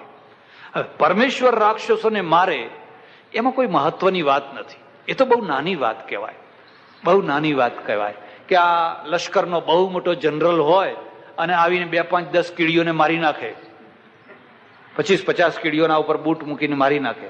ભગવાનના આગળ તો રાક્ષસો કીડીઓ જેવા છે, એના જ બનાવેલા છે ને. પણ માણસ જો ગુંડાઓને મારે તો માણસની મહિમા. એટલે તુલસી રામાયણે આ પ્રકારનો ભાવ વ્યક્ત કર્યો છે કે રાત્રે પેલી વિધાતા છે એ વિધાતાના મનમાં થયું કે આ તો જો ગાદીએ બેઠા તો બધું પાર પડી જશે ને પછી રામ કઈ રાક્ષસોને મારવા નીકળશે. માટે મંથરાની બુદ્ધિને ફેરવો, માટે કૈકેયીની બુદ્ધિને ફેરવો. એટલે મંથરા અને કૈકેયી એ માત્ર નિમિત્ત છે તુલસી રામાયણમાં, એ બંને માત્ર નિમિત્ત છે. જ્યારે વાલ્મીકી રામાયણમાં આવી કોઈની બુદ્ધિ ફેરવેલી નથી, પણ આ કૌટુંબિક ઝઘડો છે, દરેક કુટુંબમાં થનારો, દરેક રાજ કુટુંબમાં થનારો ઝઘડો છે. હવે રામ છે એ કૌશલ્યાને મળ્યા, લક્ષ્મણને મળ્યા, કૌશલ્યાને સમજાવ્યા, મારી પિતાની આજ્ઞાનું મને પાલન કરવા દો. કૌશલ્યાએ જે વેણ કાઢ્યા છે સહજ, સ્ત્રી સહજ છે. તુલસીદાસે એવા વેણ નથી કઢાવ્યા, કારણ તુલસીદાસને ઉત્તમમાં ઉત્તમ પરાકાષ્ઠાનું પાત્ર જોઈએ છે. ત્યારે વાલ્મીકી રામાયણમાં જે પાત્ર છે એ ધરતી ઉપરનું પાત્ર છે, કે સારામાં સારું માણસ પણ કોઈ વાર ઉકળાટમાં એવું બોલી બેસે, ભલામાં ભલું માણસ પણ. મારા એક ઓળખીતા સજ્જન છે, બહુ ભક્ત છે, બહુ સારા માણસ, બહુ ભલા માણસ, બહુ મોટી પેઢી ચલાવે, ધર્માદા કામમાં ભાગ લે, સારા કામમાં ભાગ લે, અને એટલી ઈશ્વરની ભક્તિ કરે, એટલી ઈશ્વરની ભક્તિ કરે કે 9-10 વાગ્યા સુધી એનું ભજન પૂરું ન થાય ત્યાં સુધી વેપાર ધંધાની વાત કરે. પણ બન્યું એવું કે એમના પત્ની ગુજરી ગયા બહુ નાની ઉંમરમાં. ઘણા પ્રયત્નો કર્યા બચાવવા માટેના, ઘણા પ્રયત્નો કર્યા, પણ ગુજરી ગયા. અને ગુજરી ગયા, દુર્ભાગ્યવશ એ સમાચાર મારે જ બધી તૈયારી કરવી પડી. આ માણસનું મગજ ખોરવાઈ જશે. ધીરે ધીરે ધીરે મેં કહ્યું, ભાઈ આ તો કેસ સારોય થઈ જાય, પણ માનો કે સારો નાય થાય તો પણ આપણે બધી રીતે તૈયારી રાખવી ના, કે સારા થઈ જ જશે. મને ભગવાન ઉપર શ્રદ્ધા છે. મેં આખી જિંદગી ભગવાનને કેટલા દીવા કર્યા છે, કેટલી અગરબત્તીઓ કરી છે, કેટલા થાળ ધર્યા છે, કેટલા ભોગ લગાવ્યા છે. મને ભગવાન ઉપર પૂરેપૂરી શ્રદ્ધા છે. મેં કહ્યું ભગવાન ઉપર તો શ્રદ્ધા હોય જ, પણ બધી વાત આપણી ધારેલી થતી હોતી. એને જ્યારે ખાતરી થઈ ગઈ કે આ કેસ હવે બચવાનો નથી, એટલો આઘાત લાગ્યો, એટલો આઘાત લાગ્યો. ઘરમાંથી બધા ફોટા ફેંકી દો, આ દીવા, આ અગરબત્તીઓ, એ બધું ઉપાડીને ફેંકી દો, આ બધું ખોટું છે. આઘાત એવી વસ્તુ છે, આઘાત વાળા વ્યક્તિને વિવેક રહે. એ વખતે ગમે તે બોલે, એ વખતે જે બોલે એને કદી પણ આપણે ગાંઠે વાળવાનું હોય, એ તો દુઃખનો મારે બોલે છે. એમ કૌશલ્યા પણ બોલે છે. કૌશલ્યા પણ, ભરત તારા બાપની બુદ્ધિ બગડી છે, કઈ કઈ તો આવી છે, મંથરા આવી છે, ફલાણું આવું છે, તું બેસી જા ગાદી ઉપર, તારે જવાનું નથી. પણ રામ મક્કમ છે, કારણ કે આઘાત હોય કે પ્રત્યાઘાત હોય, જેની બુદ્ધિ વિચલિત ના થાય એનું નામ કહેવાય રામ. આપણે તો બધા તરંગી છીએ, આમથી લહેર આવે તો આમ જઈએ, આમથી લહેર આવે તો, એનું નામ રામ છે. રામ મક્કમ છે. તમારે મને આશીર્વાદ આપવા પડશે, આ સિવાય બીજો કોઈ રસ્તો નથી. મારા પિતાની આજ્ઞાનું મારે પાલન કરવાનું છે. કૌશલ્યાએ જોયું, પછી તો ઠંડા થયા. એક બીજી વાત પણ યાદ રાખજો, ગમે એટલી ગરમી હોય પણ ગરમી ઉતરે કે ના ઉતરે, તાવ ઉતરે કે ના ઉતરે, આજ નહીં તો કાલ, કાલ નહીં તો પરમ દિવસે, ગમે એટલો માણસ ગરમ થયો હોય, ધીરજ રાખો, ધીરજ રાખો. એ ઠંડો થવાનો જ છે, અને ઠંડો થશે ત્યારે એના મૂળ રૂપમાં આવશે. એ ગરમ હોય ત્યારે એને છંછેડો નહીં, અને ત્યારે ને ત્યારે છંછેડો શું મળે? મણમંડી જ મળે ને. તો શું કામ છંછેડો છે? ખસી જાઓ અત્યારે. હવે એક બહુ મુશ્કેલ કામ. લક્ષ્મણને સમજાવવો સરળ હતો, કૌશલ્યાને સમજાવવી સરળ હતી, પણ આ 16 શણગાર સજીને ઉભેલી જે સીતા છે, ચક્રવર્તી મહારાણી થવા માટે એના અરમાન કેટલા હોય. સ્ત્રીના અરમાન પુરુષને એટલું બધું ના હોય, પત્નીને વધારે. તમે નવી નવી ગાડી લાવો તો પુરુષને કઈ પડી ના હોય, પણ પેલી શેઠાણીને તો અમથું અમથું ફરવાનું મન થાય, અને અમથું અમથું, કારણ કે એના બહુ મોટા, એની લાગણીઓ ઘણી ઊંચી હોય. રામ જયારે સીતા પાસે ગયા તો એ તો શણગાર સજીને બધું, આમ બધું કહેવાય ને, બધું સજીને તૈયાર થઈને ઉભેલા અભિષેક માટે. રામે કહ્યું, સીતા તે શણગાર બહુ સરસ સજ્યા છે, પણ માનો કે આ શણગાર અત્યારે ઉતારવાના થાય અને વલકલ પહેરવાના આવે તો? આવા ટાઈમે આવું બોલાતું હશે એમ કે તમે શું બોલો છો? બોલવાનો ટાઈમ હોય કે નહીં? અરે રામ રામ બોલવાનો ટાઈમ હોય. હે રામ રામ. કોઈ લગ્નની ચોરીમાં બેઠું હોય અને મહારાજ વેદ મંત્રો બોલાવતા હોય ને આપણે જઈને કહીએ કે રામ બોલો ભાઈ રામ. રામનું જ નામ છે ને, પણ આપણે કહીએ કે આ રવા દો, રામ બોલો ભાઈ રામ. તો પેલા ચોરીમાં બેઠેલા માણસો શું તમારું સ્વાગત કરવા દોડે? તમે અત્યારે વલકલ પહેરવાની વાત કરો છો. કેટલા ઉમંગ, કેટલો અરમાન છે મને. રામ કે સીતા તું સમજ, પતિ કોનું નામ કહેવાય? જે પત્નીને સમજાવી શકે એનું નામ પતિ કહેવાય. અને પત્ની કોનું નામ કહેવાય? જે પતિને સાચી વાત સમજાવી શકે એનું નામ કહેવાય પત્ની. પ્રસંગ છે એટલે જરા હું ઉદાહરણ આપી દઉં. જો કે બહેનોને ગમે કે ના ગમે એ ભગવાન જાણે, અને ગમે કે ના ગમે છતાંય વાત મને યાદ આવી ગઈ એટલે કીધા વિના રહેવાશે. પત્નીના 4 રૂપ છે: બકરી જેવી,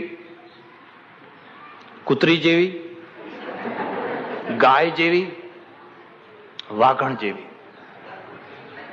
હવે તમે સમજી જાઓ તમારા ઘરમાં શું છે. બકરી હોય ને એને આખો દિવસ તમે કાન પકડો, આમ કરો, તેમ કરો, એ બિચારી બે બે બે બિલકુલ હાવ ગરીબડી. અને જે બહુ ગરીબડું હોય ને એના ઉપર બહુ ત્રાસ હોય, એના ઉપર બહુ ત્રાસ હોય. એટલે કેટલાકના ઘરમાં તમે જુઓ તો બકરી બાંધી હોય, અવાજ જ નહીં, બોલી ના શકે, દબાયેલી ને દબાયેલી. જ્યારે જુઓ ત્યારે દબાયેલી ને એનો પતિએ દબાવે, એની સાસુ દબાવે, એની ફલાણું દબાવે, એને બધાય દબાવે, કારણ કે બકરી છે, શું કરે. કેટલીક છે ને કૂતરી જેવી હોય, એ 2 કામ કરે: ભસ ભસ કરે અને પછી ટવ ટવ કરે. આખો દાડો ભસ ભસ કરે અને રાત પડે એટલે ટવ ટવ નો અર્થ સમજ્યા? રો રો કરે. ભસવું ને રડવું, ભસવું ને ક્યારે? જયારે લોકો ભેગા થયા હોય ત્યારે. મહેમાન આવે ત્યારે ભસવાનું, અને માણસો ભેગા થયા હોય ત્યારે રડવાનું, અને માણસોને ભેગા કરવા માટે રડવાનું. હવે આ પુરુષને કોઈ સુખી પુરુષ કહી શકે ખરો? આખો દિવસ જયારે જુઓ ત્યારે ભસ ભસ ભસ ભસ ભસ ભસ, બોલ બોલ. એની જીભ બંધ નથી રહેતી, એને ભાન નથી મારાથી આવું બોલાય કે ના બોલાય. 2 મિનિટ તો બંધ રહે, પણ ભાઈ એનો દોષ નથી. એક બેન મને આવીને મને કે, મહારાજ મારો હાથ જુઓ ને. મેં કહું ભાઈ હું હાથ બાત તો જોતો નથી, પણ ના એમ કે જુઓ તો ખરા, ગયા જન્મે હું શું હતી? મેં કહ્યું વીછણ. કે કેવી રીતે તમને ખબર પડી? મેં આ ડંખ જો ને કેટલા વાગ્યા છે. પેલા બિચારાને આખો દાડો ડંખ માર માર કરે, ડંખ માર માર કરે. એક ગાય જેવી હોય. ગાય જેવી હોય એટલે શું? એનામાં વ્યક્તિત્વ હોય, પર્સનાલિટી હોય, પણ ગાય જેમ મર્યાદામાં ખીલે બંધાયેલી રહે. ગાય શિંગડું મારે પછી જરૂર પડે ત્યારે એવી હોય. આ રબારીને પૂછી જોજો, એ 200 ગાયો હોય, 100 ગાયો હોય, અને કોઈ 50 માણસો એને મારવા દોડ્યા હોય, ગાયના વચ્ચે પેસી જાય, ગાય એને મારવા દે? એની નિશ્ચિત ઈશારો હોય, આમ કરીને જો ઉશ્કેરી મૂકે ને લશ્કર થઈ જાય. આખી ગાયો સિંહના સામે થઈ જાય. પેલો ગોવાળ વચ્ચે જતો રહે ને સિંહના સામે થઈ જાય. એક પત્ની છે ને એક ગાય જેવી હોય, આમ નમ્ર, વિનય, દયાળુ, દૂધ આપે, બધાની સેવા કરે, બધુંય કરે. પણ જો તમે કે બહારનો માણસ કે ગમે તે માણસ ગમે તે રીતે એને દબાવવા માંગે તો એને સિંગડાય છે પાછું, અને સિંગડે ચડાવે તો પછી ભગવાન બચાવે. એટલી બહાદુર છે. પણ એક વાઘણ જેવી હોય, ઝાંસીની રાણી જેવી. કોના જેવી? ઝાંસીની રાણી જેવી. અરે એના પતિનું રક્ષણ કરે, એના ઘરનું રક્ષણ કરે.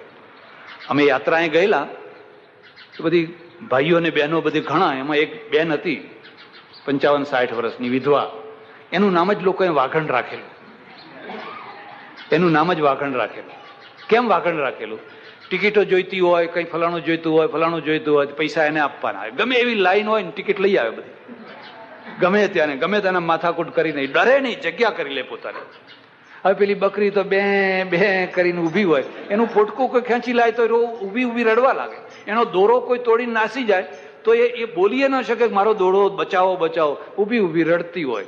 પછી 5 મિનિટે કંઈક દોરો તૂટી ગયો છે, પણ પહેલા કહ્યું હોત તો કંઈક દોડો તે ખરા. શું કરે બિચારી? બકરી છે આ તો, પેલી વાઘણ છે, વાઘની માફક. એટલે તમે જુઓ એવી કેટલી સ્ત્રીઓ છે, પુરુષ ના હોય તો પોતાનું ઘર ચલાવે, પોતાની પેઢી ચલાવે, દુકાન ચલાવે, રાજપાટ ચલાવે, આખું રાજપાટ ચલાવે. એટલી એનામાં શક્તિ હોય. આ વિચાર. ચાલો હવે બીજી વાત પણ કહ્યું. આવું જ પુરુષોનું સમજી લેજો, એકલી બહેનોનું જ નહીં પાછું, 4 સમજી લેજો. સ્ત્રી પત્ની એટલે શું? પત્નીના 2 રૂપ છે. એકનું નામ છે ઉપાધિ અને બીજાનું નામ છે વિશ્રાંતિ. એક આવી એટલે ઘરમાં ઉપાધિ આવી. જ્યાં પગ મૂક્યો નહીં કે એ દિવસથી તમારે ઉપાધિ ચાલુ થઈ. હવે ઉપાધિ ક્યારે પૂરી થશે? જ્યારે દેવલોક થાય ત્યારે. ત્યાં સુધી તમારે ઉપાધિ ઉપાધિ ને ઉપાધિ. એ દુઃખ નતું, ડોબું આણી. એ ડોબા માટે નથી કહ્યું, હો, માણસ માટે કહ્યું છે. ઉપાધિ એનું રૂપ છે. એક વિશ્રાંતિ છે. અને વિશ્રાંતિનો અર્થ શું છે? હારેલો, થાકેલો, કંટાળેલો, નિરાશ થયેલો પુરુષ જયારે ઘરમાં આવે અને બેસે એટલે એને એમ લાગે કે કોઈ શીતળ છાયાના નીચે બેઠો છે.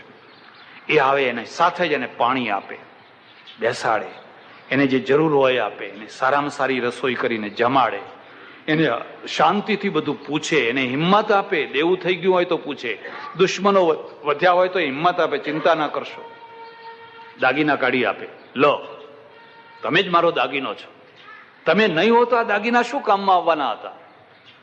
આ વિશ્રાંતિ છે. અને એટલે પુરુષના પણ બે નામ છે. પુરુષના પણ બે નામ છે. એક પુરુષ છે એનું નામ છે કસાઈ. એ પરણીને આવે ને એ પહેલા દિવસથી કસાઈ વેડા શરૂ કરે ને, ધીબા ધીબ, ઝૂડ ઝૂડ ને ઝૂડ, ઝૂડ ઝૂડ ને ઝૂડ. અને આપણો સમાજ એવો છે, કોઈને મારતા ને છોડાવી ન શકાય. તમે બાજુમાં રહેતા હો ને છોડાવવા જાઓ તો કે તમારે શું, મારા માણસને મારું છું ને. તારું માણસ એટલે કઈ મારવા થોડું લાવેલો છે. અને આજુબાજુ આ બધા નમાલા માણસો રહેતા હોય એટલે વિચાર કરે કે હવે જવા દો ને, આપણે પછી ક્યાં ઉપાધિમાં પડીએ. કોઈ હિંમત વાળો માણસ રહેતો હોય તો એને જ બે લગાવે. આ પત્ની છે કે મારવા માટે આણેલી થોડી છે. તો એક પતિ છે ને એક કસાઈ છે. મારે આશ્રમમાં એકવાર એક બહેન આવી, મહારાષ્ટ્રીયન બેન. એના ચહેરા ઉપરથી ભિખારણ, પણ એના ચહેરા ઉપરથી ખ્યાલ આવી ગયો કે આ કોઈ સારા ઘરની છોકરીઓ હોવી જોઈએ. કર્મ છુપે નહીં બભૂત લગાયા. કવિ ગંગ કહે સુન શાહ અકબર, કર્મ છુપે નહીં બભૂત લગાયા. મને કે સ્વામીજી એક સાડી દે દો, એક સાડી દે દો. છોકરું તેડેલું, મેં એને કોઈ બેસ, નીચે બેસ, બેસાડી. તું કોણ છે? મને કે મત પૂછો. मैं कौन हूं, क्या हूं, ये मत पूछो, एक गरीब भिखारण हूं, मेरे को एक साड़ी दे दो. बोल, तारे जे तारी कथा હોય મને કે. એક બીજી વાત યાદ રાખજો, જેના અંદર બહુ કથાઓ ભેગી થઈ હોય, બધી ઘણી વાતો ભેગી થઈ હોય અને કોઈ સાંભળનારું ના મળતું હોય, સુપાત્ર, તો એ પેલી બધી વાતો અંદર ને અંદર એને દુઃખ દેતી હોય. એ વાતો જયારે ઠાલવવાની જગ્યા મળે ને એટલે એને બહુ શાંતિ મળે. ને પછી તો એને એનો પેલો બંધ હતો એ તૂટી. ખૂબ રડી, ખૂબ રડી. મને કે હું મહારાષ્ટ્રની છું અને મારો પતિ છે સાવંત કરીને, એ મિલિટરીનો મોટામાં મોટો કેપ્ટન હતો. 6,000 રૂપિયાનો પગારદાર એ જમાનામાં. 6,000 રૂપિયાનો મારો પતિ, 6,000 રૂપિયાનો પગારદાર. પણ સાંજ પડે એ દારૂ પીને આવે અને એના બૂટ, પેલા મોટા એડી વાળા એના બૂટ ને મારું શરીર, મારું એક પાંસડું એને સાજું નથી રહેવા દીધું. મને એટલી મારે, એટલી મારે, એટલી મારે. ખૂણામાં હું બૂમો પાડું, ચીસો પાડું, પણ એ માર મારે. રોજ સાંજ પડે અને મારે માર ખાવા માટે તૈયાર રહેવાનું. એક સાંજ, એક રાત એવી નહીં કે જે રાતે મેં માર ના ખાધી હોય. રોજ એ ચિક્કાર થઈને આવે, ડોલતો ડોલતો અને આવે એટલે પેલું પાકિસ્તાનની બોર્ડર ઉપર જે પરાક્રમ કરવાનું ને એ પરાક્રમ મારા ઉપર ઉતારે. હવે પેલી લડાઈ તો થતા થાય. બાપજી મને એટલી મારી, એટલી મારી, એટલી મારી.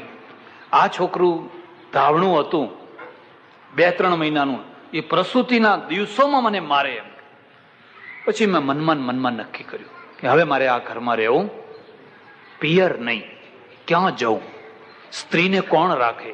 પુરુષના માટે તો 1000 જગ્યાઓ છે.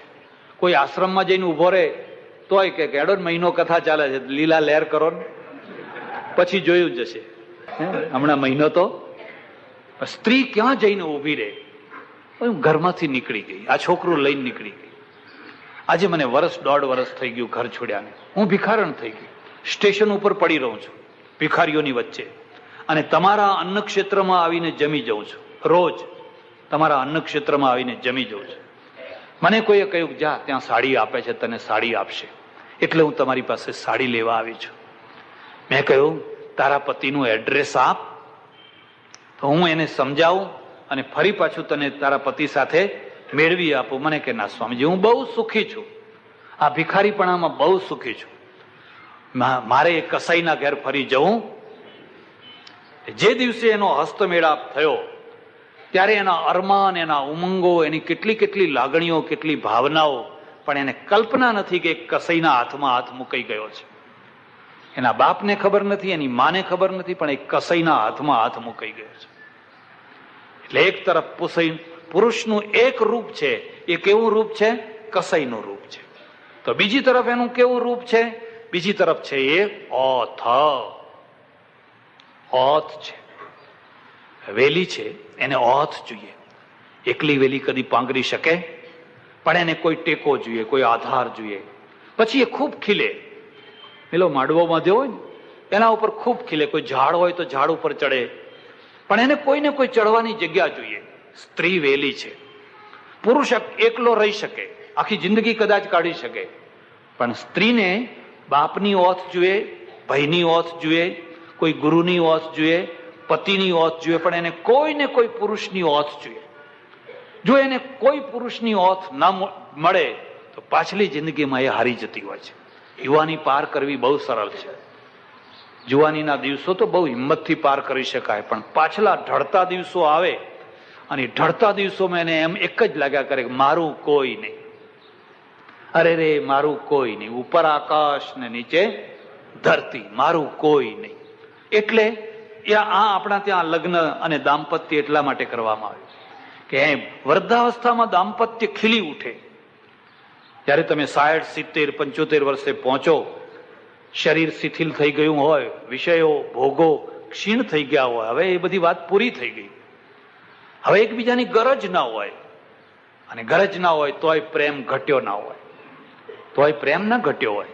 પેલી ડોશી છે ને એ ડોસાની કાળજી રાખે, કારણ કે વહુઓ બહુ કાળજી ના રાખે, વહુઓ બહુ કાળજી ના રાખે, પણ ડોશીને ખબર છે કે અમને કેવી દાળ જોઈએ, કેવી રોટલી જોઈએ, કેવું ફલાણું જોઈએ, કેવું ફલાણું જોઈએ, કેવું ફલાણું જોઈએ.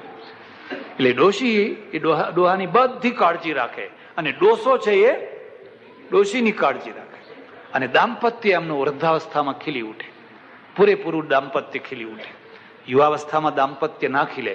યુવાવસ્થામાં તો ગરજ હોય, સ્વાર્થ હોય, એટલે કદાચ એકબીજાની ગરજના કારણે પણ પ્રેમથી બોલાવે.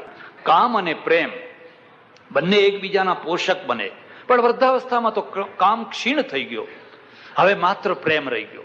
અને જો પ્રેમ ના રહ્યો હોય તો ડોશી છોકરાઓ ભેગી ભળી જાય ને ડોહાને કે જાઓ ગરડા ઘરમાં મારીને કાઢે. હમણાં 5 દિવસ પહેલા જ એક એવો ડોહો આવેલો, એક જગ્યાએ નોકરી કરતા હતા, પૈસાથી પછી ઘર બાંધી આપ્યું, હવે પૈસા વિનાનો થઈ ગયો. હવે મને કે તમારા આશ્રમમાં રાખો. મેં કહ્યું છોકરા છે કે અરે મેં છોકરાએ છે, વહુઓ છે ને ડોશીએ છે, આજ મને ખાવા નથી આપ્યું, મને ખાધા વિના ઘરમાંથી કાઢી મૂક્યો છે, અહીં ખવડાવ્યું એને. કેમ? કે ડોશી છોકરાઓ ભેગી ભળી ગઈ છે અને બધા ભેગા થઈને મને ગાળો દે છે, ધક્કા મારે છે, કે મારી પાસે હવે પૈસોય નથી ને આવકે નથી. ડોશી ભળી ગઈ તો કેટલીક વાર ડોસો પડી જાય તો ડોશીની દુર્દશા થઈ જાય. દાંપત્ય છે ને એ તો વૃદ્ધાવસ્થામાં ખીલી ઉઠે. અને વૃદ્ધાવસ્થામાં ખીલી, આપણા ત્યાં વાનપ્રસ્થાશ્રમ રાખેલો છે. અને વાનપ્રસ્થાશ્રમનો અર્થ એ થાય છે કે જયારે છોકરા મોટા થઈ ગયા, જુવાન થઈ ગયા, ત્યારે પછી આ ડોસી ને ડોસો બે વનમાં એકાંતમાં શાંતિથી રહી અને પાછલી જિંદગી સુધારી લે, ભજન કરે, ઉપાસના કરે, અને પાછલી છોકરાઓને કહે કે મને કશું પૂછશો નહીં. એટલે એનું એક રૂપ છે કે એ ઓથ છે, એ આધાર છે, અને પેલાને આધારની જરૂર છે. આ બંને ભેગા થાય એટલે સીતા અને રામ આ પરસ્પરમાં એકને ઓથ છે, એક વિશ્રાંતિ છે. સીતાને સમજાવી, બહુ સમજાવી, અને કહ્યું જો બાજી બધી બદલાઈ ગઈ છે અને મારે હવે વનમાં જવાનું છે. કૈકેયીએ વરદાન માગ્યા છે. મારા પિતા છે એ કૈકેયીના પ્રેમમાં છે, મોહમાં છે, અને મોહના કારણે અથવા એમના વરદાનના કારણે એમણે એ વરદાન સ્વીકાર કર્યા છે અને મારે વનમાં જવાનું છે.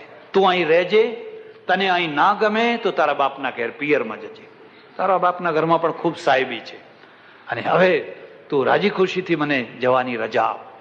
એ વખતે સીતાએ જે વચનો કહ્યા છે એક એક સ્ત્રી યાદ રાખવા જેવા છે. સીતા સમજી ગઈ કે હવે આમાં કઈ ફેરફાર થાય એવો. સીતાએ કહ્યું, એક તરફ દુનિયાના તમામે તમામ સુખો છે એક ત્રાજવામાં મૂકવામાં આવે, અને બીજી તરફ માત્ર પતિનું સુખ મૂકવામાં આવે, તો જે પતિવ્રતા સ્ત્રી છે એના માટે આ બધા સુખોના કરતા પતિનું સુખ ઘણું મોટું છે. પતિ ના હોય ને બંગલો હોય, પતિ ના હોય અને સોનાના દાગીના હોય, પતિ ના હોય ને બધું સર્વસ્વ હોય, શું કરશો? તમે વિધવાઓને જોઈ છે, એકલી ઘરમાં બેઠી હોય, ઐશ્વર્ય હોય, ધનધાન્ય હોય, ઈંડોળા હોય, પણ કરવું શું? એટલે હું તમારી સાથે આવીશ, મને મૂકીને તમે વનમાં જશો? તો રામ કહે છે, પણ તને ખબર છે વન કઈ મહેલ નથી, ત્યાં કાંટા, કાંકરા, જાનવરો, રાક્ષસો તમરા બોલતા હોય, લાઈટ ન હોય, નળ ન હોય. અહીંયા તો એક દિવસ કામવાળી નથી આવી, કામવાળી નથી આવી. ત્યાં તો બધું આપણે જાતે, ખાવાનું ઠેકાણું ન હોય, જે લુખું સુખું જેવું તેવું મળે એ બધું ખાવાનું હોય. અને એટલા દુઃખોનું વર્ણન કર્યું, એટલા દુઃખોનું વર્ણન કર્યું કે આટલા બધા દુઃખો છે, તું વનમાં ના આવીશ? તારું શરીર તો ફૂલથી એ કોમળ છે અને આ વનના દુઃખ સહન કરી શકે, માટે તું અહીં અયોધ્યામાં રહે, હું એકલો વનમાં જઈશ. સીતા કે ના, હું અયોધ્યામાં રહી શકું જ નહીં. મારા માટે કાંટા બરાબર, કાંકરા બરાબર, બધા દુઃખ બરાબર, પણ પતિના વિયોગના જેવો મોટો કોઈ કાંટો નથી, પતિના વિયોગ જેવું કોઈ મોટું દુઃખ નથી. હું તમારી સાથે આવીશ. રામે કહ્યું, ભલે ત્યારે સાથે આવવું હોય તો તું એ તૈયાર થા. આ જે જરીના કપડાં પહેર્યા છે, જરીની સાડીઓ પહેરી છે, આ જે શણગાર સજા છે બધા ઉતારી નાખ અને વલકલ પહેરી લે. ભાઈ ત્રણેય તૈયાર થયા, રામ, લક્ષ્મણ અને સીતા, ત્રણ તૈયાર થયા. દશરથ પાસે ગયા. દશરથની પાસે સુમંત છે, વશિષ્ઠ આવી ગયા છે, અને જોત જોતામાં બહાર સમાચાર ફેલાઈ ગયા છે કે આ રાજ્યાભિષેક બંધ રહ્યો, રાજ્યાભિષેક બંધ રહ્યો, રાજ્યાભિષેક બંધ રહ્યો. રામ વનમાં જાય છે, સીતા વનમાં જાય છે. જે પ્રજા હાથમાં બધી વસ્તુઓ લઈને આવેલી આપવા માટે, એ પ્રજાનો કેટલો કકળાટ, જ્યાં જુઓ ત્યાં અશાંતિ, અશાંતિ, અશાંતિ, ઉદ્વેગ, ઉદ્વેગ, ઉદ્વેગ. એ ત્રણેય આવીને દશરથ પાસે ઉભા રહ્યા અને દશરથને કહ્યું, પિતાજી આજ્ઞા આપો, હવે તમે જેમ કહેશો એમ અમે કરશું. કઈ કહે છે, દશરથ કશું બોલવાના નથી, એ શું બોલવાનું એ બધું મને કહ્યું છે. આ વસ્ત્રો બધા ઉતારી નાખો અને વલકલ પહેરો, જટા બાંધો. સારા કપડે જાય તો વળી પાછા કોઈ રાજકુમાર સમજીને કોઈ એમના સાથે થઈ જાય, એટલે તરત ને વલકલ લાવવા કઈ કે મેં તૈયાર રાખ્યા તમારા માટે. કેટલાક લોકો એવા હોય ને, મર્યા પહેલા ખાપણ પડોશી માટે તૈયાર રાખે, એ મર્યો ના હોય અને એના માટે બધું કફન ને ખાપણ ને બધું તૈયાર રાખ્યું હોય. મેં બધા તૈયાર રાખ્યા છે. રામને વલકલ પહેરાવ્યા, લક્ષ્મણને વલકલ પહેરાવ્યા. હવે કોઈ દિવસ વલકલ પહેરેલા નહીં અને રેશમી વસ્ત્રો પહેરેલા. હવે એ વલકલ પહેરવા કેવી રીતે, બાંધવા કેવી રીતે, એ તો બધું અક્કડ હોય, શરીર છોલાઈ જાય એવા કપડા, એવા વલકલ છાલ હોય. અને છતાંય રામે વલકલ પહેર્યા, લક્ષ્મણે વલકલ પહેર્યા. સીતાજીને વલકલ પહેરવાનો પ્રસંગ આવ્યો, રામનું હૃદય કકડી ઉઠ્યું. આ મારી પત્ની છે, મેં એને કેટલા લાડ લડાવ્યા છે, મેં એના કેટલા અરમાન પૂરા કર્યા છે, ને આજ હવે આ રેશમી વસ્ત્રો, આ સાડીઓ ઉતારીને આ વલકલ પહેરશે કેવી રીતે? એટલે રામે કહ્યું, એક કામ કર સીતા, તું એ રેશમી સાડીના ઉપર જ વલકલ પહેરી લે. ત્યારે એ બધું કાઢવાનું રહેવા દે અને એના ઉપર જ વલકલ પહેરી લે. એટલે કઈ કે ના, એવું ના ચાલે, શરત પૂરી કરો. એટલે દશરથને આઘાત લાગે છે. એ શંખણી, તું જરા વિચાર કર, તે વન માગ્યું છે રામ માટે, કઈ સીતા માટે તો વન માગ્યું, તો પછી સીતાને શું કામ દુઃખ દેશે તું? પણ જયારે દુઃખ દેવા ઉભી થઈ છે એટલે પાછું વળીને જોતી સીતાને વલકલ પહેરાવ્યો, રથ તૈયાર કરાવ્યો, બધા જે કઈ સાધનો જોઈએ એ બધા તૈયાર કરાવ્યા. અને રામ, લક્ષ્મણ અને સીતા વારંવાર દશરથને પગે લાગ્યા. અને દશરથને કહે છે, રામ તમે ચિંતા ના કરશો, હું 14 વર્ષ વનમાં રહીશ, તમારી આબરૂને, તમારા વચનને, તમારા વ્યક્તિત્વને, સૂર્યવંશને, રઘુવંશને હું જરાય હલકો પડવા દઈશ. ભરતને બોલાવજો, એને ગાદીએ બેસાડજો. કૌશલ્યા જેવા મારા માં છે એવા કૈકેયી પણ મારા એટલા જ માતા છે. મને કૌશલ્યામાં ને કૈકેયીમાં જરાય ફરક દેખાતો. એટલે કૈકેયી શું કહે છે કે આ તો ચાવવાના જુદા અને બતાવવાના. એની આખી દ્રષ્ટિમાં જ પીડીઓ આવી ગયો છે. સુમંતને કહ્યું રથ તૈયાર કરો. હવે જે લોકો રાજ્યાભિષેક માટે આવેલા બધી વસ્તુઓ લઈ લઈને એ બધા રથના પાછળ થઈ ગયા. રામ અટકી જાઓ, રામ ના જાઓ, રામ ના જાઓ, રામ ના જાઓ. કોઈ વાર તમે વિદાય લીધી છે? તમારી વિદાયના પાછળ લોકો રોતા હોય એવું જોયું છે તમે? નાની વિદાય ને મોટી વિદાય બે. એક નાની વિદાય, એક સાહેબ એવા હોય કે જયારે એમની બદલી થાય આખું ગામ રોતું હોય, અરજીઓ કરતું હોય, આ સાહેબ અહીં જ રહેવા જોઈએ, આની બદલી ના થવી જોઈએ, એવા હોય કે ના હોય? અને એક સાહેબ એવા હોય કે એમની બદલીઓ કરાવવા માટે લોકો અરજીઓ કરે, હડતાલો પાડે, આંદોલનો કરે. અને જયારે એ સાહેબ જાય ને ત્યારે રાતની બસમાં જાય, દિવસની બસમાં ના જાય. ને એમની બેગ ઉપાડનારે કોઈ સાથે હોય? બદલી વિદાય બેયની છે, પણ બંનેની વિદાયમાં કેટલું અંતર છે. એક રોતા કકડતા મૂકીને જાય છે અને એક બધાનો તિરસ્કાર લઈને જાય છે. રામે એટલી ચાહના પેદા કરેલી, એટલી લોક ચાહના પેદા કરેલી કે એક માણસ કહે છે રામ રોકાઈ જાઓ, પાછા વળો, પાછા વળો, પાછા વળો, ના જશો ના. ભલે દશરથ કહેતા હોય, ભલે કઈ કહેતી હોય, પણ અમે પ્રજા છીએ અને પ્રજા જે કહે જ થઈ શકે, માટે તમે ના જશો, તમે રોકાઈ જાઓ. પણ રામ મક્કમ છે. મેરુ રે ડગે જેના મન ના ડગે રે પાનબાઈ. નહીં તો ઘણા લોકો ડગી જાય. અમારે ત્યાં એકાદશી હોય ને એટલે કેટલીક વાર શું બને ખબર છે? તો એકાદશી ના દિવસે જ દૂધપાક પૂરી હોય. કોઈ તિથિ હોય, કોઈનો જમણવાર હોય ને એટલે તે દિવસે જ દૂધપાક પૂરી હોય. હવે કેટલાક સજ્જનો એવા હોય પાછા કે ભાઈ ચાલો જમવા, એટલે કે ના ના મહારાજ આજ તો 11 છે, આજે તો 11 છે. એટલે હું કહું કે 11 તો ખરી, પણ આજ દૂધપાક પૂરી છે. એટલે દૂધપાક પૂરીનું નામ સાંભળે એટલે થોડાક ઢીલા થાય. અને હું પછી શું કહું, અરે ખરી 11 તો કાલ છે, આજ ખરી 11 નથી, પણ ખરી 11 તો આપણો ધર્મ તો બહુ સગવડિયો, 2 11 બે બધું બબે. આજ ગમે તો આજ કરો ને કાલ ગમે તો. મને કે હા મહારાજ કાલ છે? અમે તો ખરી 11 તો કાલ છે. તો કે ચાલો તમારું વચન માથા ઉપર. હવે ખરું વચન માથા ઉપર કેમ છે? પેલા દૂધપાક પુરીમાં મેરુ રે ડગે જેના મન ના ડગે રે પાનબાઈ.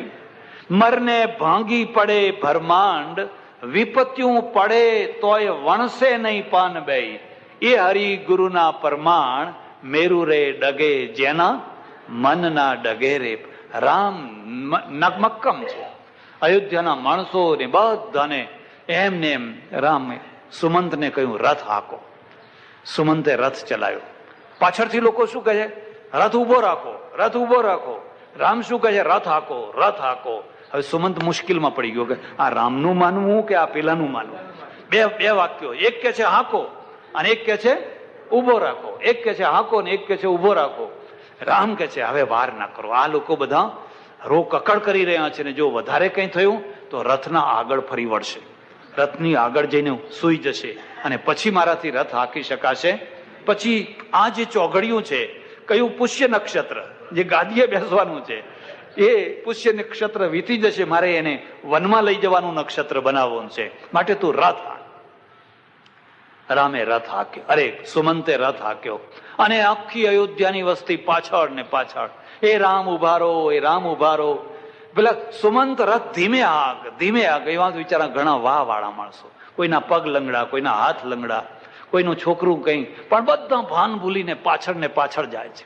દિશાઓ રડી રહી છે, હવા રડી રહી છે, આકાશ રડી રહ્યું છે, અયોધ્યા રડી રહી છે, વૃક્ષો રડી રહ્યા છે. ચારે તરફ જુઓ તો વૃક્ષો છે ને વૃક્ષો પણ બૂમો પાડી રહ્યા છે, રામ અટકી જાઓ, રામ અટકી જાઓ, રામ અટકી જાઓ. એક ટાઈમ હતો જ્યારે ભગવાન કૃષ્ણ જમુનાના કિનારે વાંસળી વગાડતા ત્યારે જમુના થંભી જતી, ગાયો ચરવાનું છોડી દેતી અને વાંસળીમાં તલ્લીન થઈ જતી. વૃક્ષોને હવાઓ અટકી જતા, ત્યારે આજે એ જ વૃક્ષો છે એ રામને વિદાય થતા રામના વિયોગની અંદર બધા ઝૂરી રહ્યા છે. અને રામ કહે છે, સુમંત રથ હાક, મારે હવે પાછું વળીને અયોધ્યાના સામુ જોઉં. જે નગરી માટે મને મારા પિતાએ કહ્યું કે 14 વર્ષ સુધી આ નગર સામે ના જોઈશ અને વનમાં ને વનમાં ભટકજે, રખડજે. મારી શોકે મારી સાવકી માતાએ કહ્યું એ નગરમાં હવે મારે રહેવું. અને સુમંતે રથ હાંકી દીધો. બંને ચાલ્યા ચાલ્યા ચાલ્યા અને સાંજ પડીને પહેલી રાત આવી. હવે આ પહેલી રાતે ઉતારાની કોઈ વ્યવસ્થા નહીં. ઉતરવું કેવી રીતે, ક્યાં ઉતરવું ને શું કરવું? વાલ્મીકી રામાયણ કહે છે કે પહેલી રાત રામે કેવી રીતે કાઢી, એકે એક પૈસાદાર માણસે એ રાતને સમજવા જેવી છે. કોઈ વાર આવાય દિવસો આવે ને કોઈ વાર એવાય દિવસ આવે. કોઈ દિવસ અભિમાન કરાય. છત્રી પલંગ ઉપર સુનારને પાંદડા ઉપર સુવાના દિવસો પણ આવે ને છતાંય રામનો ચહેરો એવો ને એવો છે. એ ચહેરા ઉપર જરાય કોઈ ગ્લાની કે કેશ આવ્યો. અંબે માત કી, ઉમિયા માત કી. બહેનોને સૂચના, બધી બહેનો બેસી રહે. પહેલા પુરુષોને જવાનું છે, પુરુષો ગયા પછી બહેનોને જવાનું છે. ત્યાં સુધી બહેનોએ ધૂન કરવાની છે. કોઈ પણ બેન પહેલા ઊભી ના થાય. સદગુરુ દેવ નમઃ પાર્વતી પતે હર હર મહાદેવ હર. જય અંબે માં, જય અંબે.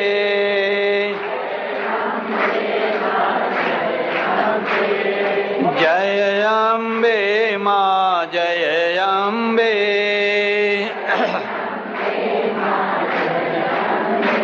એ જય અંબે માં, જય અંબે.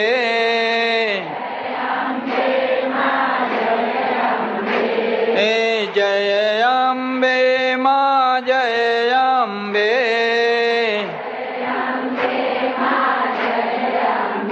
એ જય અંબે માં, જય અંબે.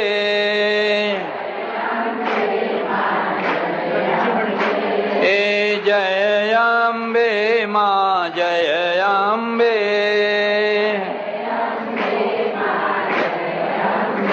એ જય અંબે માં, જય અંબે.